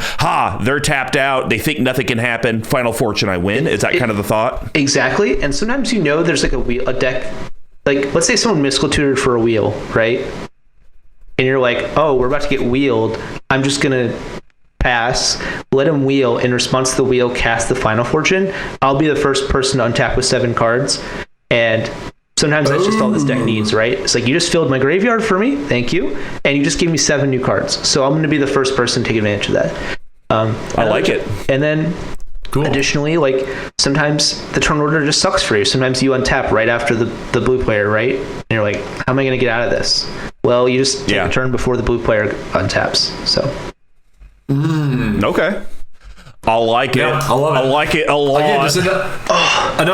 Another card I've been a big fan of for a long time, and it's just fun to see it out in the wild in CEDH too. All right. Yeah. Well, that's going to wrap up the spice package. Now we're going to head over to the bottle capping. As a reminder, it's going to be Big Tucks, Braden's, and I's cuts and adds to the deck, which now after hearing about it, we'll see if he even likes any of my ideas. But we're going to do an under 5, under 50, and a no budget recommendation. We just can't talk about mana only lands. So I'll start this off. I'm going to cut a brand new card that you just added to the deck. It's in your spice section. I haven't seen the card played enough to actually understand its floor and ceiling, but Wheel of Misfortune. Oh. I'm not 100% sold on it. I'm sold on it as a budget Wheel of Fortune, but in CEDH, I'm not the biggest fan. So 2 colorless red, it's a sorcery. Each player secretly chooses a number, 0 or greater. Then all players reveal those numbers simultaneously and determine the highest and lowest numbers revealed this way. Wheel of Misfortune deals damage equal to the highest number to each player who chose that number. Each player who didn't choose the lowest number discards their hand, then draws 7 cards. So I would love just a 15-second why you initially put it in here, because I don't know, to me it doesn't seem that amazing. Drawing 7 cards for 3 mana is pretty good. But you may not be able. But you may not be drawing because you may have picked the lowest number. It's a gamble. It's not a gamble. You always know in CDH, if you're paying attention, you always know who wants to draw cards and who doesn't. If people are sculpting their hands, especially if they're like a console player or a control player, it might not be worth 7 cards. Their 5 cards might be better than 7 cards. If there's another player who has 1 card in hand, they're always going to try to get 7. And you also have to know you have a dragon in the command zone that can pressure people's life totals and punish them for being greedy. If you've already played your Corvold and you have a Wheel of Misfortune on the stack, you're basically saying like, hey, I have this big dragon that is going to attack whoever has the least amount of life and try to kill them, especially if it's a blue player. So go ahead, pick a big number. I dare you, but I'm going to punish you for it. And so that kind of pushes the numbers to be lower. And there's almost always someone who picks 0 in CDH because if they've tutored already and like let's say they demonic tutor pass, it's like they really want to lose that card. My deck doesn't care because like I run all these reanimation spells, but a lot of decks like they can't just willy-nilly get back an Underworld Breach. That's not very easy for them. So it's not as disruptive, but yeah, I don't know. My 3 ads, I wanted to give your deck more ways that it can actually win on its own without having the help or needing the help from other people, or maybe I'm going to Corvold command damage 3 people, or my dockside's going to deal 50 to someone off a Finale of Devastation. So one of the things that I noticed when I was kind of going through your deck, and as you've talked about it, you have a lot of permanents coming in and out of the battlefield over and over and over and over again. And a very cheap artifact that does not see CEDH play, but it is a pet card of mine, but I actually think it fits your theme of what you're trying to do. I think you should add Altar of the Brood to the deck. It's a single colorless artifact. It's a rare coming in at about $3. And it states whenever another permanent ETB is under your control, each opponent puts the top card of his or her library into his or her graveyard. No. I mean, your dockside could mill people 6 every time it ETBs. And I think this will actually, like, I mean, you even mentioned an alternate win con of your grinding station is to mill out your opponents. This will do it before grinding station even has a chance. Yeah, but I guess, like, here's the way I look at it. If it milled me, I'd be more interested. In CDH, mill is a benefit. Unless you're killing them that turn, like, I have a Wheel of Fortune, right? I can just force my opponents to draw cards. It's a benefit. People play Underworld Breach, they play Savine's Reclamation, like, you're basically just tutoring those 2 cards for them. If it milled me, I'd be considering it. But because it's basically giving my opponents free card advantage, because like people, I mean, it's only giving them free card advantage though if they untap. Because the way that I mean, I guess why am I playing that over? Like what am I playing that over? What do you mean? I just told you the card to cut. Wheel of Misfortune. I think getting rid of that card for something like this, to where when you're ready to, it's just like you kind of talked about your if I'm storming off, right, and I'm like trying to chain these docksides together, right, it's like a very stressful, high optimization environment where every card I flip has to draw me cards or make me tons of mana. Like, sure. That's why we're in so little interaction, right? It's like we're just trying to like really make sure that these cards are as useful as possible. It's why we're playing like Slaughter Pact over Fatal Push or something. Like we're really trying to make these optimizations. A 1-mana artifact that affects my opponent's decks and mills them isn't like, it's not the bomb we're looking for, and a 3-mana draw 7 is sometimes the bomb we're looking for. Like sometimes we just need cards to be super high impact. They need to like seriously change the board state in a way that like pushes me further ahead. Sure, if I'm in that state, like my opponents can pay like 20 something life, but I I guess I would probably rather them pay 20 something life than me mill them usually, if that makes sense. Yeah, I don't know. I think it's more impactful than grinding station when it hits the battlefield, because it'll probably mill out your opponent's. Yeah. I mean, we heard it. We heard your rigmarole. We get it. It's these loop-de-loops. I think this is more fun, and I honestly do believe, from a competitive standpoint, the way that I would run this deck, or the way that I would try to play it, is to try to get my dockside loop going as fast as possible. And if you did that, you will mill out your opponents before you get to any of your other combo pieces, is kind of my point. Yeah. I think it'll actually win you the game, like, quicker than you digging through and trying to find your other stuff. Well, like, because the speed at which you win, you'll potentially have them. Yeah, I understand. It doesn't matter how you win. I'm just saying it'll get you quicker to your win, and you'll have less chance for interruption. Because if you're milling each opponent 6 or 7 at a time, maybe it only takes, at that point, 7 or 8 dockside ETBs, and they got no cards left. But that was mine. I thought that would be cute with a Storm ETB. I can't argue about being fun. That is a fun card. Big Tuck, how is Braden going to shoot down your dreams and what you cut and what you add? What can I say?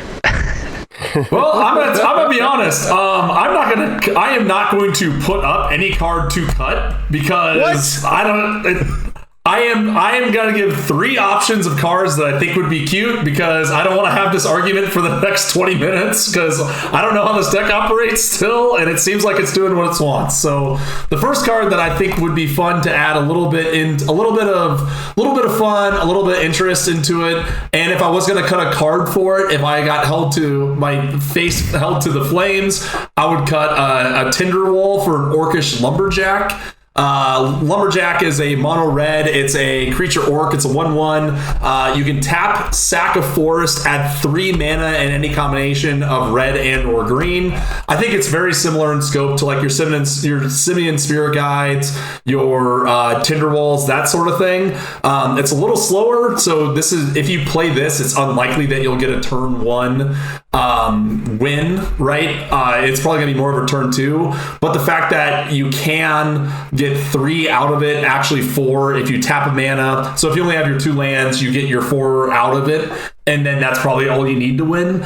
I don't know if it's better than Timberwall, because you can't do it turn 1, but that's what I would do, just if I was trying to think of something that's a little more fun. That's a very popular suggestion. I think Tinderwall is just a little awkward because you lose your lands, and if you end up trying to win on turn 2 and then you try to win again on turn 3, having that land be gone is really brutal. But yeah, that's a very common suggestion. That's all I got. All right, Braden. What if you could optimize it further? What would you cut and what would you add that's under $5? Okay, so under $5, I have Malkir Rebirth. It's a 1 mana instant. Choose target creature. You lose 2 life. Until the end of turn, that creature gains. When this creature dies, return to the battlefield tapped under its owner's control.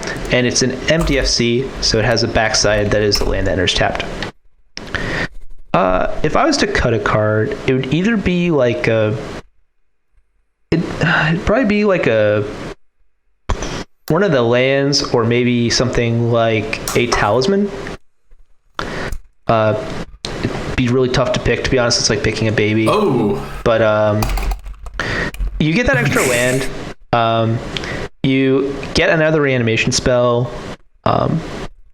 It's really cheap. It's really affordable. It's like 40 cents. It's super great budget option. Wow. Yeah.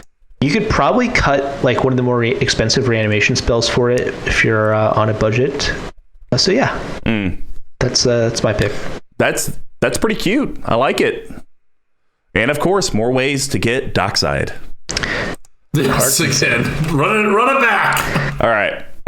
My under 50, I'm actually going to cut the Finale of Devastation, and more what I wanted to elaborate on that. I understand now that it is a tutor for dockside, but that's it. I honestly think your whole dockside could be a 50-50 in swing. I don't think that matters because of the amount that you'd have to pump into it for the X. There's a better X spell. So it's like if you're just going to keep it in as a tutor on its face and that's it, okay. But I actually think if you're looking for a way, because you did say that you generate tons of value, tons of mana, I think Torment of Hailfire would actually be significantly better. So X black sorcery. Oh gosh, what's my Nicol Bolas voice? Like some English. Wait, we got this. A pompous British English man. Your God Pharaoh has returned. Yes. Not bad. Repeat the following X times. Each opponent loses 3 life unless that player sacrifices a non-land permanent or discards a card. So when we start talking about dockside for 50 with Finale, it's like, okay, but if you could generate that much mana, I think doing Torment to Hailfire for 48 wins you the game. I think this actually gives you a legit mana sink for your stuff. I can clarify with Finale. There's like, Finale wins you the game if you have infinite mana, right? There's a few things you can do. For example, if you, it's from the Gitrog deck does this. You mill your opponents out, and then you give Deathrite Shaman haste, exile a sorcery, sacrifice it, reanimate it with Finale with haste. Do that infinitely and exile and just drain them out. You can also just cast a Finale like infinite times, getting every creature out of your graveyard and attacking with haste. So. Yeah, but you're still talking about all these different loops to do it over and over and over again. When you have that much mana, you could cast one spell and be done. But that's kind of my point. What's the difference? So the difference is that when you have all these different layers that you're trying to do, it could potentially get interrupted, or you could misplay. I mean, obviously, this is assuming that you're like the perfect cyborg machine. And like you've even said, like, at the beginning with, what was Tainted Pact, that like you can mess up the line and just be screwed for later in the game. When you start telling me, well, if I do Finale and I could do it to get this, and then I could kind of do this, now I have to infinitely mill everyone, and really the only way you have that is your grinding station, which you're not really trying to do that unless you can like Wheel of Fortune at the end, which why do you need Finale at that point to do a Deathrite Shaman piece? And so I just think when the card outside, if you just said, hey, it's here because it's a tutor and nothing else, okay, that's fine. But when it's like, oh, well, I have this other Rube Goldberg machine and this Rube Goldberg machine and this one, that if when I have all of this mana, I can do these things, it's like, okay, well, instead of you having a 10-step process, an 18-step process, and a 5-step process, you could have a 1-step process and just win. Yeah. That's kind of my point. Yeah, that's a fair point. I think the deck is constructed in such a way, assuming that you're a mechanical cyborg, and that you should get mad at yourself if you make mistakes. That's just how I am. I get really mad. The robot prophecy, if you will. I get mad at myself playing this deck because I do punt, and I'm okay with that. Like, but some people want this is a conversation that happens all the time talking about this deck. Some people want to play a deck that like they don't get mad at. I just this is not my baby. Deck. I want to get mad at it, I guess. Yeah. So. All right, Big Tuck. What are you going to cut, and what are you going to add? I'm going to cut your dealer's choice of either Pyroblast or Red Elemental Blast for something that does almost the same thing but slightly different. Again, I understand why you have them in here. You have 2 of them. I'm excited. I hope you name a card. I really hope you name a card I like. Well, this one, so again, this card is interesting, and I don't know CEDh, but I'd wager to guess that there's other colors that are going to do things to you that aren't blue. So giving an option to move it around a little bit, I think Imp's Mischief is kind of an interesting choice. So colorless in a black, it's an instant. Change the target of target spell with a single target. You lose life equal to that spell's converted mana cost. Oh wait, hold on. Okay. I have to do a pompous British accent. Yes, you do. Do the innocent pay for the crimes of the guilty? Of course they do. That's the fate of the weak. My old pal Nicol Bolas. I'm a big talker. I'm not a good accent guy. So again, like, I get the redundancy with the Pyroblast and the Red Elemental Blast, but I'm guessing that there are times where someone is taking an extra turn, or you're like one turn behind maybe to get to your, like Mr. Combo said, 18 different rigmaroles you have. And now you can be like, Yeah, totally. Or, like someone casts a early game time stretch or something, and you have 2 open. You're like, okay, I'll just take it. I'll take that from you, lose 5, and then win that next turn. Again, I know that this deck isn't super interactive in terms of other people's, but I feel like this would give you. Because you've already said that the Pyroblast and the Red Elemental Blast both serve the same function that's very linear, this might give you a little bit more options of interacting with other people going on. That is a card I've seen played.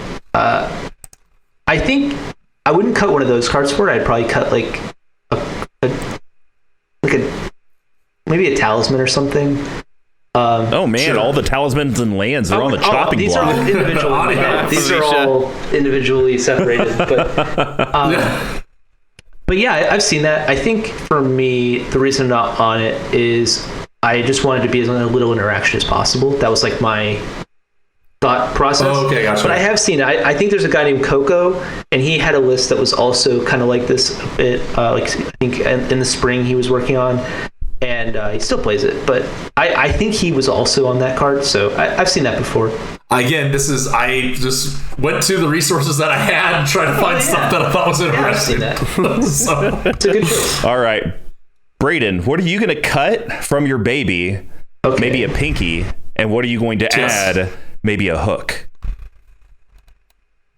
It's so hard. I love these cards. So I'm gonna cut Corpse Dance. No! Okay. It's really good. I love Corpse Dance. The card's insane, but it's a little like out there. Sure. It doesn't target, which is really cool, but it also doesn't target, which means if the top card of your graveyard is like Elves of Deep you can't Shadow, do you're out of anything. luck. Well, you have buyback, so you can kind of fiddle with it. You can be like, tap out to change the top card, but that's kind of goofy. I don't play Temur Sabertooth right now, which if you guys follow Corvold, that's like shocking. Yeah. I found I don't need it, but if I was in a metagame that was on a lot of graveyard hate, like people just playing Rest in Peace and Grafdigger's Cages, Sure. I would play Temur Sabertooth because it's obviously powerful. The problem is it's 8 mana to get started, where Corpse Dance is usually like 5 mana, 6 mana, assuming you have to play the Viscera Seer. Right. And that 2 mana, as you're like, again, manually storming off is huge. That's like insane. And that's the difference between holding up a Pyroblast or holding up or not, really. So, but yeah, if I was in a Staxter meta where I had to worry less about like mental missteps and swan songs and more about Rest in Peace and Grafdigger's Cage, I would definitely be on Temur Sabertooth, but it's just not. Man, really breaking the bank there with $2.81. So yeah, I'm glad you're pulling out the big bucks. I had another option, but I don't know. I just Temur Sabertooth's pretty good. I like Temur Sabertooth. I mean, it kind of does a few different things to where, I mean, it can do your dockside loop. It could be something, I don't know when you play this deck how often people get rid of Corvold or ever try to, but it could be one of those things that Corvold's gotten a little expensive later. That, hey, I'll pay the 2 to avoid the command tax of 4 or 6. So I think, because the one thing I don't like about deck building period is I don't think you should ever just have a card in the deck that only does this one thing with this one other card and literally nothing else, unless that one thing you have 39 ways to do it. Yeah, which is what this deck really is, right? Like, yeah, cool. I think that is a great point. I do think that, thankfully, it's kind of insane. Like, obviously, Magic just works this way, but like your reanimation spells can hit Corvold. Like, I've paid 2 mana for Corvold after it gets Force of Will. Like, it just happens. Like, it should, in my mind, it's like your commander shouldn't be able to be reanimated. Like, that's not a thing that happens very often. But like, yeah, like sometimes you just like, oh, they mana drained my Corvold. Oh, I guess I'll reanimate. I'll pay 1 mana for the next one. You know, so but yeah, like I think if this game, if the deck was grindier, which obviously isn't very grindy, it's very stormy. Yep. And the deck had more mid-range cards, I think that would be a reason to be on Temur Sabertooth too, because it gives your opponents more times to play stacks pieces, and Temur Sabertooth gets around more stacks pieces. But in general, I like the deck being like all in and super fast and aggressive. So yeah. Like Bomberman style. Oh, yeah, exactly. Yeah, like if we could play Bomberman in this deck, we would, because every time you sack Lotus, you get a draw trigger. So that'd be insane. Right. So. All right, we're on to the no budget. I'm picking something super boring because I was picking Emergent Zone and then I got schooled. So I'm just going to pick Fellwar Stone. I honestly think you have enough mana in the deck. I mean, you've even alluded to cutting talismans a couple times. Yeah, it's there's probably one too many talisman. There's like one too many, probably. Yeah. But I'm going to cut it for a card that I know you're going to say this is more of the mid-rangey type if you went that route. But once again, when I hear Storm, I feel like you need spells or permanents that deal with Storm. And just kind of like the Altar of the Brood, if you get your dockside loop going, you mill everyone out. Also, this card, if you get a loop going, you win the game, Aetherflux Reservoir. Yeah. I know 4 is a little top end for CEDH, unless it's just like going to win the game. But I think this is something, even if you don't immediately win with it, like you said, like your life total, like you don't care so much about your opponents, but like yours, you don't really care that much. But even if you're storming 5-6 cards a turn, you're going to gain, God, what is that, like 24 life, 28 life, somewhere in there. So it's an artifact, guys, if you're not familiar with it, coming around at a cool $7, breaking the bank. Whenever you cast a spell, you gain a life for each spell you've cast this turn. Pay 50, and Aetherflux Reservoir deals 50 damage to any target. Blast someone in the blast someone in the face. Yeah, and I even had to, because I don't play Underworld Breach, so I did have to look it up to make sure Escape counts as cast, which it does. So this will trigger off a whole lot of the stuff that you have. And I only recommend it similar to the Altar of the Brood and the Torment, to where if the deck's sole focus is get dockside and just start looping that bad bitch around so you can generate all this value and then you do something with the value, then I think all 3 of these cards, if you have that in your value, you just win. Yeah. And you don't have to bring anything else into the picture. Yeah. This is also like, we should go back and check. This is like the 6th time that you've recommended this card to be added. No, I haven't. Oh, it's been at least 3. Oh, okay. Sure. 3 Easy. out of what, 75 episodes? 3. It's 3 to 6, somewhere in that range. And I am entirely too lazy to go try to look up data on that And point. you do realize that's 3 out of over 200 ads that I have done over the last year and 4 months. I'm just saying I'm seeing a pattern. That's all I'm saying. Okay, you're seeing a pattern that 1% of the time I recommend Aetherflux Reservoir. Uh-huh. Oh, okay. That's Braden. Yeah, it's a pattern. So yeah, I assume you would position this as more, if you went more mid range. This is where it would fit in. I like Aetherflux Reservoir a lot when you're playing a card like Sensei's Divine Top and Bolas's Citadel. I think that's like a package. In CEDH, we like to think of things as like packages, and you kind of like swap packages in and out of a deck. I think there's a lot of decks, like there's a Malcolm Timna deck I've seen going around that plays the Bolas's Citadel and Top and Aetherflux Reservoir. That list is really cool, especially because like there's a lot of really good cards for cheating out Bolas's Citadel in the format. I think if I was in blue, I'd definitely like be more inclined again because you have like Transmute Artifact and Reach, whatever the other ones are. Sure. In this deck, I think the problem is it's like a 6 mana permanent. And the deck is kind of like warped around this idea that like we play Corvold with a dockside, right? Mm-hmm. And like we're spending all that mana playing Corvold. And like sure, it would be nice to like have another card that we sometimes have that we can just draw that just wins us the game. That's kind of what Necropotence and Ad Nauseam are already doing.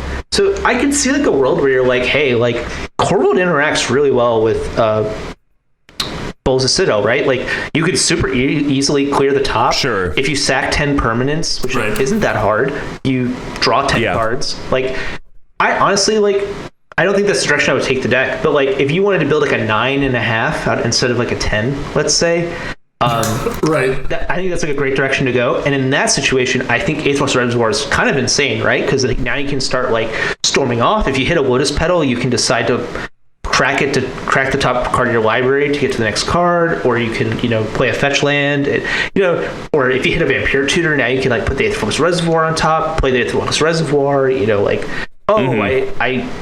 whiff, now I attack with Corvold, like all that stuff is like really exciting, really fun. It's like kind of perfect. I just think you're adding 10 CMC to the deck, or like 11-ish. Like, the top is like free. You're gonna replace another 1-drop at top, but you're adding like 10 CMC to the deck, and I'm not sure there's like room for that unless you're sacking other insanely broken cards. And I just don't know if I don't think you need Bolus' Citadel to make Aetherflux work, though. I understand that the top, and Citadel... they're just hard win cons, right? Like, all these cards are just cards to say, I win the game, right? Sure. And I don't know how to word this. Like, this entire deck is constructed under the perspective that you don't need hard win cons. Like, it's just not a thing that's necessary. So, like... And this is like why I mentioned that, like, hey, this would be good with this. Like, Finale is good as a hard win, as like a soft hard win con, because like it finds dockside. Sure. And Grinding Station is good as like a soft hard win con because it works with Honorable Breach, right? I think Aetherflux would be a great like soft hard win con because it's a combo piece with another powerful card that we could totally reasonably be playing. Gotcha. So that's like, I think, like, if I was on Mnemonic Betrayal, which is a blue card, sadly, Alter the Brood's insane. Like, Mnemonic Betrayal lets you, it's like a reverse Yawgmoth's Will. You can play your opponent's cards in their graveyards, right? Oh, that's pretty cool. Yeah. It's a really popular card right now because of all the wheels going around. Sure. So, like, imagine I'm storming off and I finally hit my Mnemonic Betrayal after I milled everyone for like 30. I'm like, all right, now I can steal your win cons and start storming off using your cards. Like, that is like awesome. That gets me excited. I just like, that's what I look for, right? Is like, I need win cons that are hard and kill my opponents that also just do broken, degenerate stuff in addition to being win cons. Fair enough. Yeah. All right, Tuck. How are you going to be really upset? What's your budget? I'm just going to tell... I don't really have a budget. I don't know what to do, but I feel like there's probably a land somewhere in here that you could cut for a Phyrexian Tower. Yeah. So Phyrexian Tower, for those who don't know, it's a rare land that's been reprinted a couple times recently where you can tap it for a colorless, or you can tap, sack a creature for 2 black. So again, I think just going back to your... I don't know about your mana base and how... I know you have every fetch land and dual land under the sun and all the fancy stuff, so I don't know if there's like one in there that you're like, yeah, whatever. But it just feels like to me this is just another copy of Gamble or Viscera Seer or whatever, and it also gives you 2 back. So even if you go like turn 1, Force Variable, Thinhorn Elves, turn 2, Phyrexian Tower, whatever rigmaroles you have to go through to get there. It just feels like this gives you the boosted mana that you need, and then also is also a sack out. Yeah. I'm like the most stubborn person in the freaking world when it comes to playing lands that don't tap for colored mana consistently. I'm always... I'm moving super aggressively. Yeah. So like, I mulled a 5 almost every game with this deck. Like, I'm very, very aggressive, right? And if that one land doesn't tap for colored mana, and that's why I like can't keep the hand. You have to think about it. Yeah, like, that makes me more salty than me exiling all my win conditions on accident. Yeah. So yeah, and it's like, and I agree with you there, and it's also like this is one of those lands that like oddly you could cut. If you had like excess, you could cut like a spare creature for this, right? And then you're not. It's kind of like I think of Gaia's Cradle that way. It's like Glacial Chasm, right? Where it's like it's actually a spell or Maze of Ith. I think of I got the card. What about Gemstone Caverns? You only get colored mana on it if it's in your opening hand. That's true. That's probably the land. That's actually probably the land you cut. Ooh! Eat it, Tuck. Nice. Boom. Yeah. Boom. However, hey, he actually liked one of our recommendations, so eat it on that. That's fair. I really like Gemstone Caverns because sometimes you get to cast a Vampire Tutor before your first turn, and that's like, can't beat that. I can beat that. Sure. But yeah, I think that's probably the land to go. That's probably the correct one for Tower. Like I said, none of these are hills I'm willing to die on, or even mountains I'm willing to climb on. So moving right along. It's hard because like I would prefer you to include this in the actual podcast, but it's hard because in a casual deck, you don't spend hours thinking about single. I sit in Discord calls. Yeah, and I have a 5-hour conversation about 2 card slots, where we're me and a friend will be really going at it over 2 slots. And so I feel bad. I'm definitely taking this way more seriously than I'm supposed to, and I am sorry. It's just because what I do with my spare time is I argue with my friends about what cards I'm supposed to be playing. Brendan, this is another, or Brayden, sorry. This is another reason why I'm glad CEDh month has come to a close. Yeah, I don't know. I'm sorry. I definitely am not judging you guys at all. I'm just trying to explain why. No. Don't judge us. Yeah. This is just. I'm not. These are the decisions that I don't want to make when I play and think about Magic. Yeah. So that's another reason why this month has been extremely difficult for me. But I'm done talking. Please go. All right, Brayden, you got the last one. What lock of hair are you gonna cut from your baby, what wig are you gonna put on it? I'm gonna cut. I'm just gonna keep saying. I'm gonna cut. God, this is so hard. Just do it. What's the first thing that comes to your mind? Yeah. He's alter the Brood. He's damn it, it's not on the deck dockside. yet. Cut dockside right out of there. Don't need that card. Yeah. Moving right along. I'm going to cut Fellwarstone again. Sorry, it's just the easiest cut. I'm going to cut Fellwarstone, and what I'm going to cut for it is Assassin's Trophy. I'm not sure if I need to read that, but it's just a 2-mana removal spell, and destroy permanent, and its controller searches their library for a basic land untapped. Again, a lot of these decisions I'm mentioning are just making the deck more mid-rangey, maybe making the deck a little bit more consistent, but you're definitely slowing down the deck. Temur Sabertooth is slower. Malakir Rebirth increases the density, but you're also kind of losing speed because you don't have a rock to kind of play with explosive starts. Yeah. That's a good point. But an Assassin's Trophy is I have to play slower because I can't play as greedy into these pods because my opponents are playing untapped in the first 2 turns a lot of the time. I need to be able to pull up a stacks piece that comes out on turn 2 or turn 3. Sure. That's the. It's baked in. It's kind of baked in redundancy to where you're this is less of an I win card and more of if I have this in my deck, I have a higher percentage chance of winning at some point. Yeah. It's kind of you're saying I'm going to replace a card that speeds up my deck with a card that makes my deck able to win through disruption, if that makes sense. Mm-hmm. So my opponents are playing some number of cards. We're playing the hops, right, that are disruptive. Those cards cost mana usually.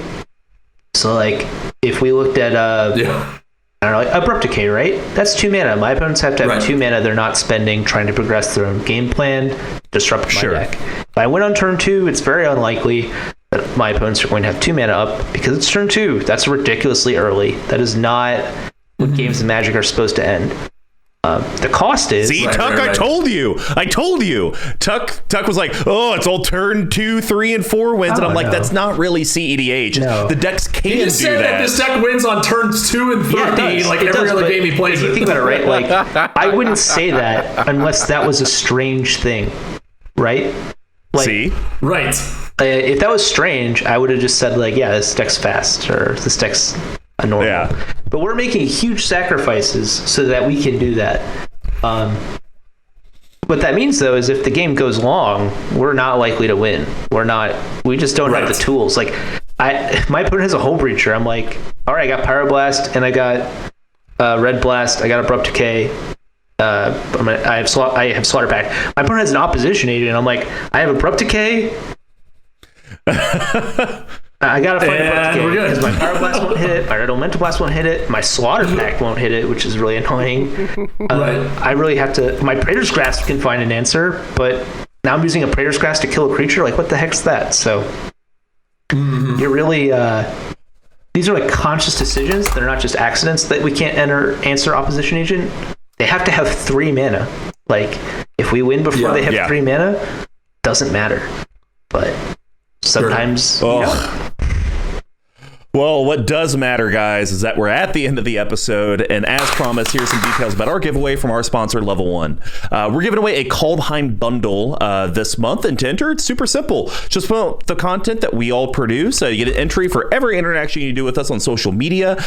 We will announce the winner on MTG Action 4 News February 2nd, and our social media account soon after. And yes, these giveaways will happen every single month. Just keep supporting Level 1 and CMD Tower. But we would love 5-star reviews for you to follow us on YouTube or whatever platform you're listening to us on. Leave those sweet, sweet comments, those gemstone caverns, if you will. And if you'd like to reach out to everyone here and find out more ways that you can enter into the contest, here's how you do that. You can reach me at Mr. Comma number 5 on Twitter. I'll spell that except for the 5. Big Tuck, do you even know your Twitter handle, or is your brain melted? It's hard to read, but I did delete Twitter off my phone again, but I'm still on there at Big Tuck Tweeting. You can still find me on there with my occasional comments on his and computer bits. once every 2 or 3 weeks via email. Exactly. You can reach our main account at CMD Tower on Twitter as well. We also have a website where we will have Braden's deck list posted at cmdtower.com/BNBE75. Basically, all you got to do is type in Carpet of Flowers, Mana Vault, Deathrite Shaman, Tower.com. Braden, if people want to find out how to get a hold of your content, where would they go to do that? You can find us on YouTube or Twitter or Spotify or anywhere you're probably watching or listening to this. We're probably there, but we're also on YouTube. So, yeah. Sweet. Especially around spoiler season, we do single card discussions pretty often. So if you're like, why is Wheel of Misfortune good? We did an entire video talking about why Wheel of Misfortune is good, because it is a card that when you look at it, you're like, why is this good? So yeah, check that out. Squee McGee, if people want to find out how to get a hold of your Manolith commentary, how would they do that? Oh, you can find me on Facebook or Instagram at Rich Chaos Records. You can find me at Dear Squee on the Twitter. I'm there. I have the app. I'll get notified. Come at me. More importantly, at dearsquee at cmdtower.com. As always, email is preferred. I'm archaic. I don't really care. And then, if you want to see this smiling, bright, shiny face...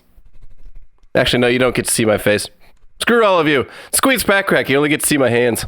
That's it. I'm not going to reveal my face. Maybe people have hand fetishes. Squeeze Pack. I crack open packs on YouTube. Go there. It's under CMD Tower on our channel. We're putting them out. I got at least, 3 to 6 of them coming out here pretty soon. So keep an eye out. If you guys want to support our sponsor with the orders you're already doing, just head over to level1gameshop.com. When you place an order in the order notes, just type in CMD Tower so they know that you came from the collective. Outside of their own storefront, they do have a TCG store, so if that's your preferred shopping method, you can do it there. But board top, dice, all the stuff, go hook them up so they keep giving us free stuff to give you guys.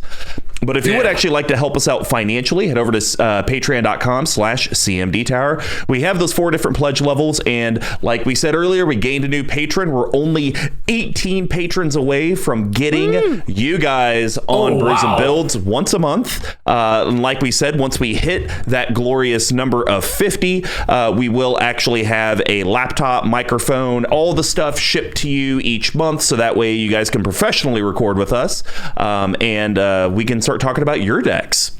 It's plus joining our patron community gets you additional entries into the monthly giveaway. But if you guys can't help out from a monthly perspective, but maybe you saw Big Tuck with his CMD Tower playmat on Mr. Bever's Twitch channel, maybe you saw me on the MTG Lexicon using my Big Tuck Monarch token, head over to cmdtower.com/merch. We do sell all of our merchandise on there. I would like to make it a 2021 goal to no longer be swimming in card sleeves, but maybe take a bath in them. Right, yeah, swap up to the ankles, maybe the knees. Kiddie pool. But hey, if you guys can't help us out, just share the content. We always appreciate that. And of course, Tyler T-Coats, hit him up if you guys are looking for anyone to do some video editing. He does all the Brews and Builds YouTube edits today, and he's the reason it does not look like a 6th grade PowerPoint presentation. That's what. And of course, thank you to Pink Roy. Thank you again to Pink Roy for the music provided in the episode. So Braden, we're at the end. Corvold's Treasure Storm. This is obviously your baby. How do you feel like the discussion went? We already know how you feel about some of the cuts. I'm going to have to play a game against this deck in the near future. How have you enjoyed your time, and how do you feel the deck went? I think this is great. It's definitely a new way to look at the deck, right? Like, obviously, like whenever you do stuff, like you find like a comfort zone, right? And so being asked to like look at something with a different perspective is always really useful. I don't know. I never, like, for example, I never considered Brews the Citadel. Obviously, like, you didn't directly suggest that, but like, just even our discussion, right? Like, or suggested it all. No, I know, but even just like that discussion, right? Like, Aethermost Reservoir was a card I never considered, and then once I was thinking about Aethermost Reservoir, I'm like, well, why? Like, what is a good thing to do with Aethermost Reservoir? I was like, oh, Brews the Citadel, and I was like, oh, Brews the Citadel, let's go with Corvold. Yeah. So yeah, like, I don't know. I love talking about Magic. Magic's fun. It's a great game. Had a great time. Well, Tuck, how do you feel now that we're at the end? And I will say, I think the deck, how complicated the decks went from, like, I feel like the Goads is maybe a little bit more complicated than mine.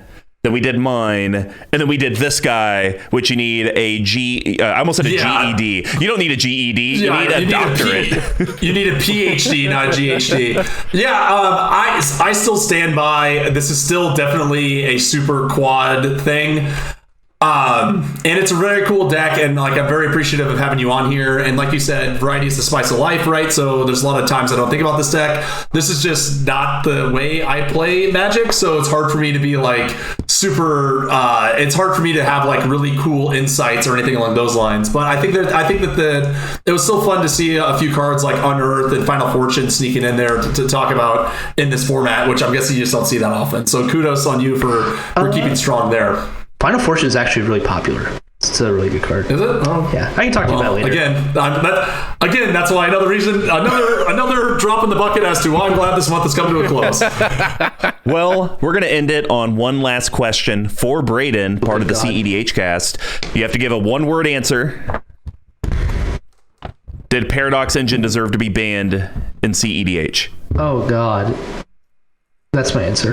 That's 2 words already. I thought Mr. Combo, I thought you were going to go marry, fuck, kill, squeeze, Mr. Combo. Yeah, I'll say in CEDH, no. In EDH, yes. That's my... Woo! Hey, we're going with the no. See ya.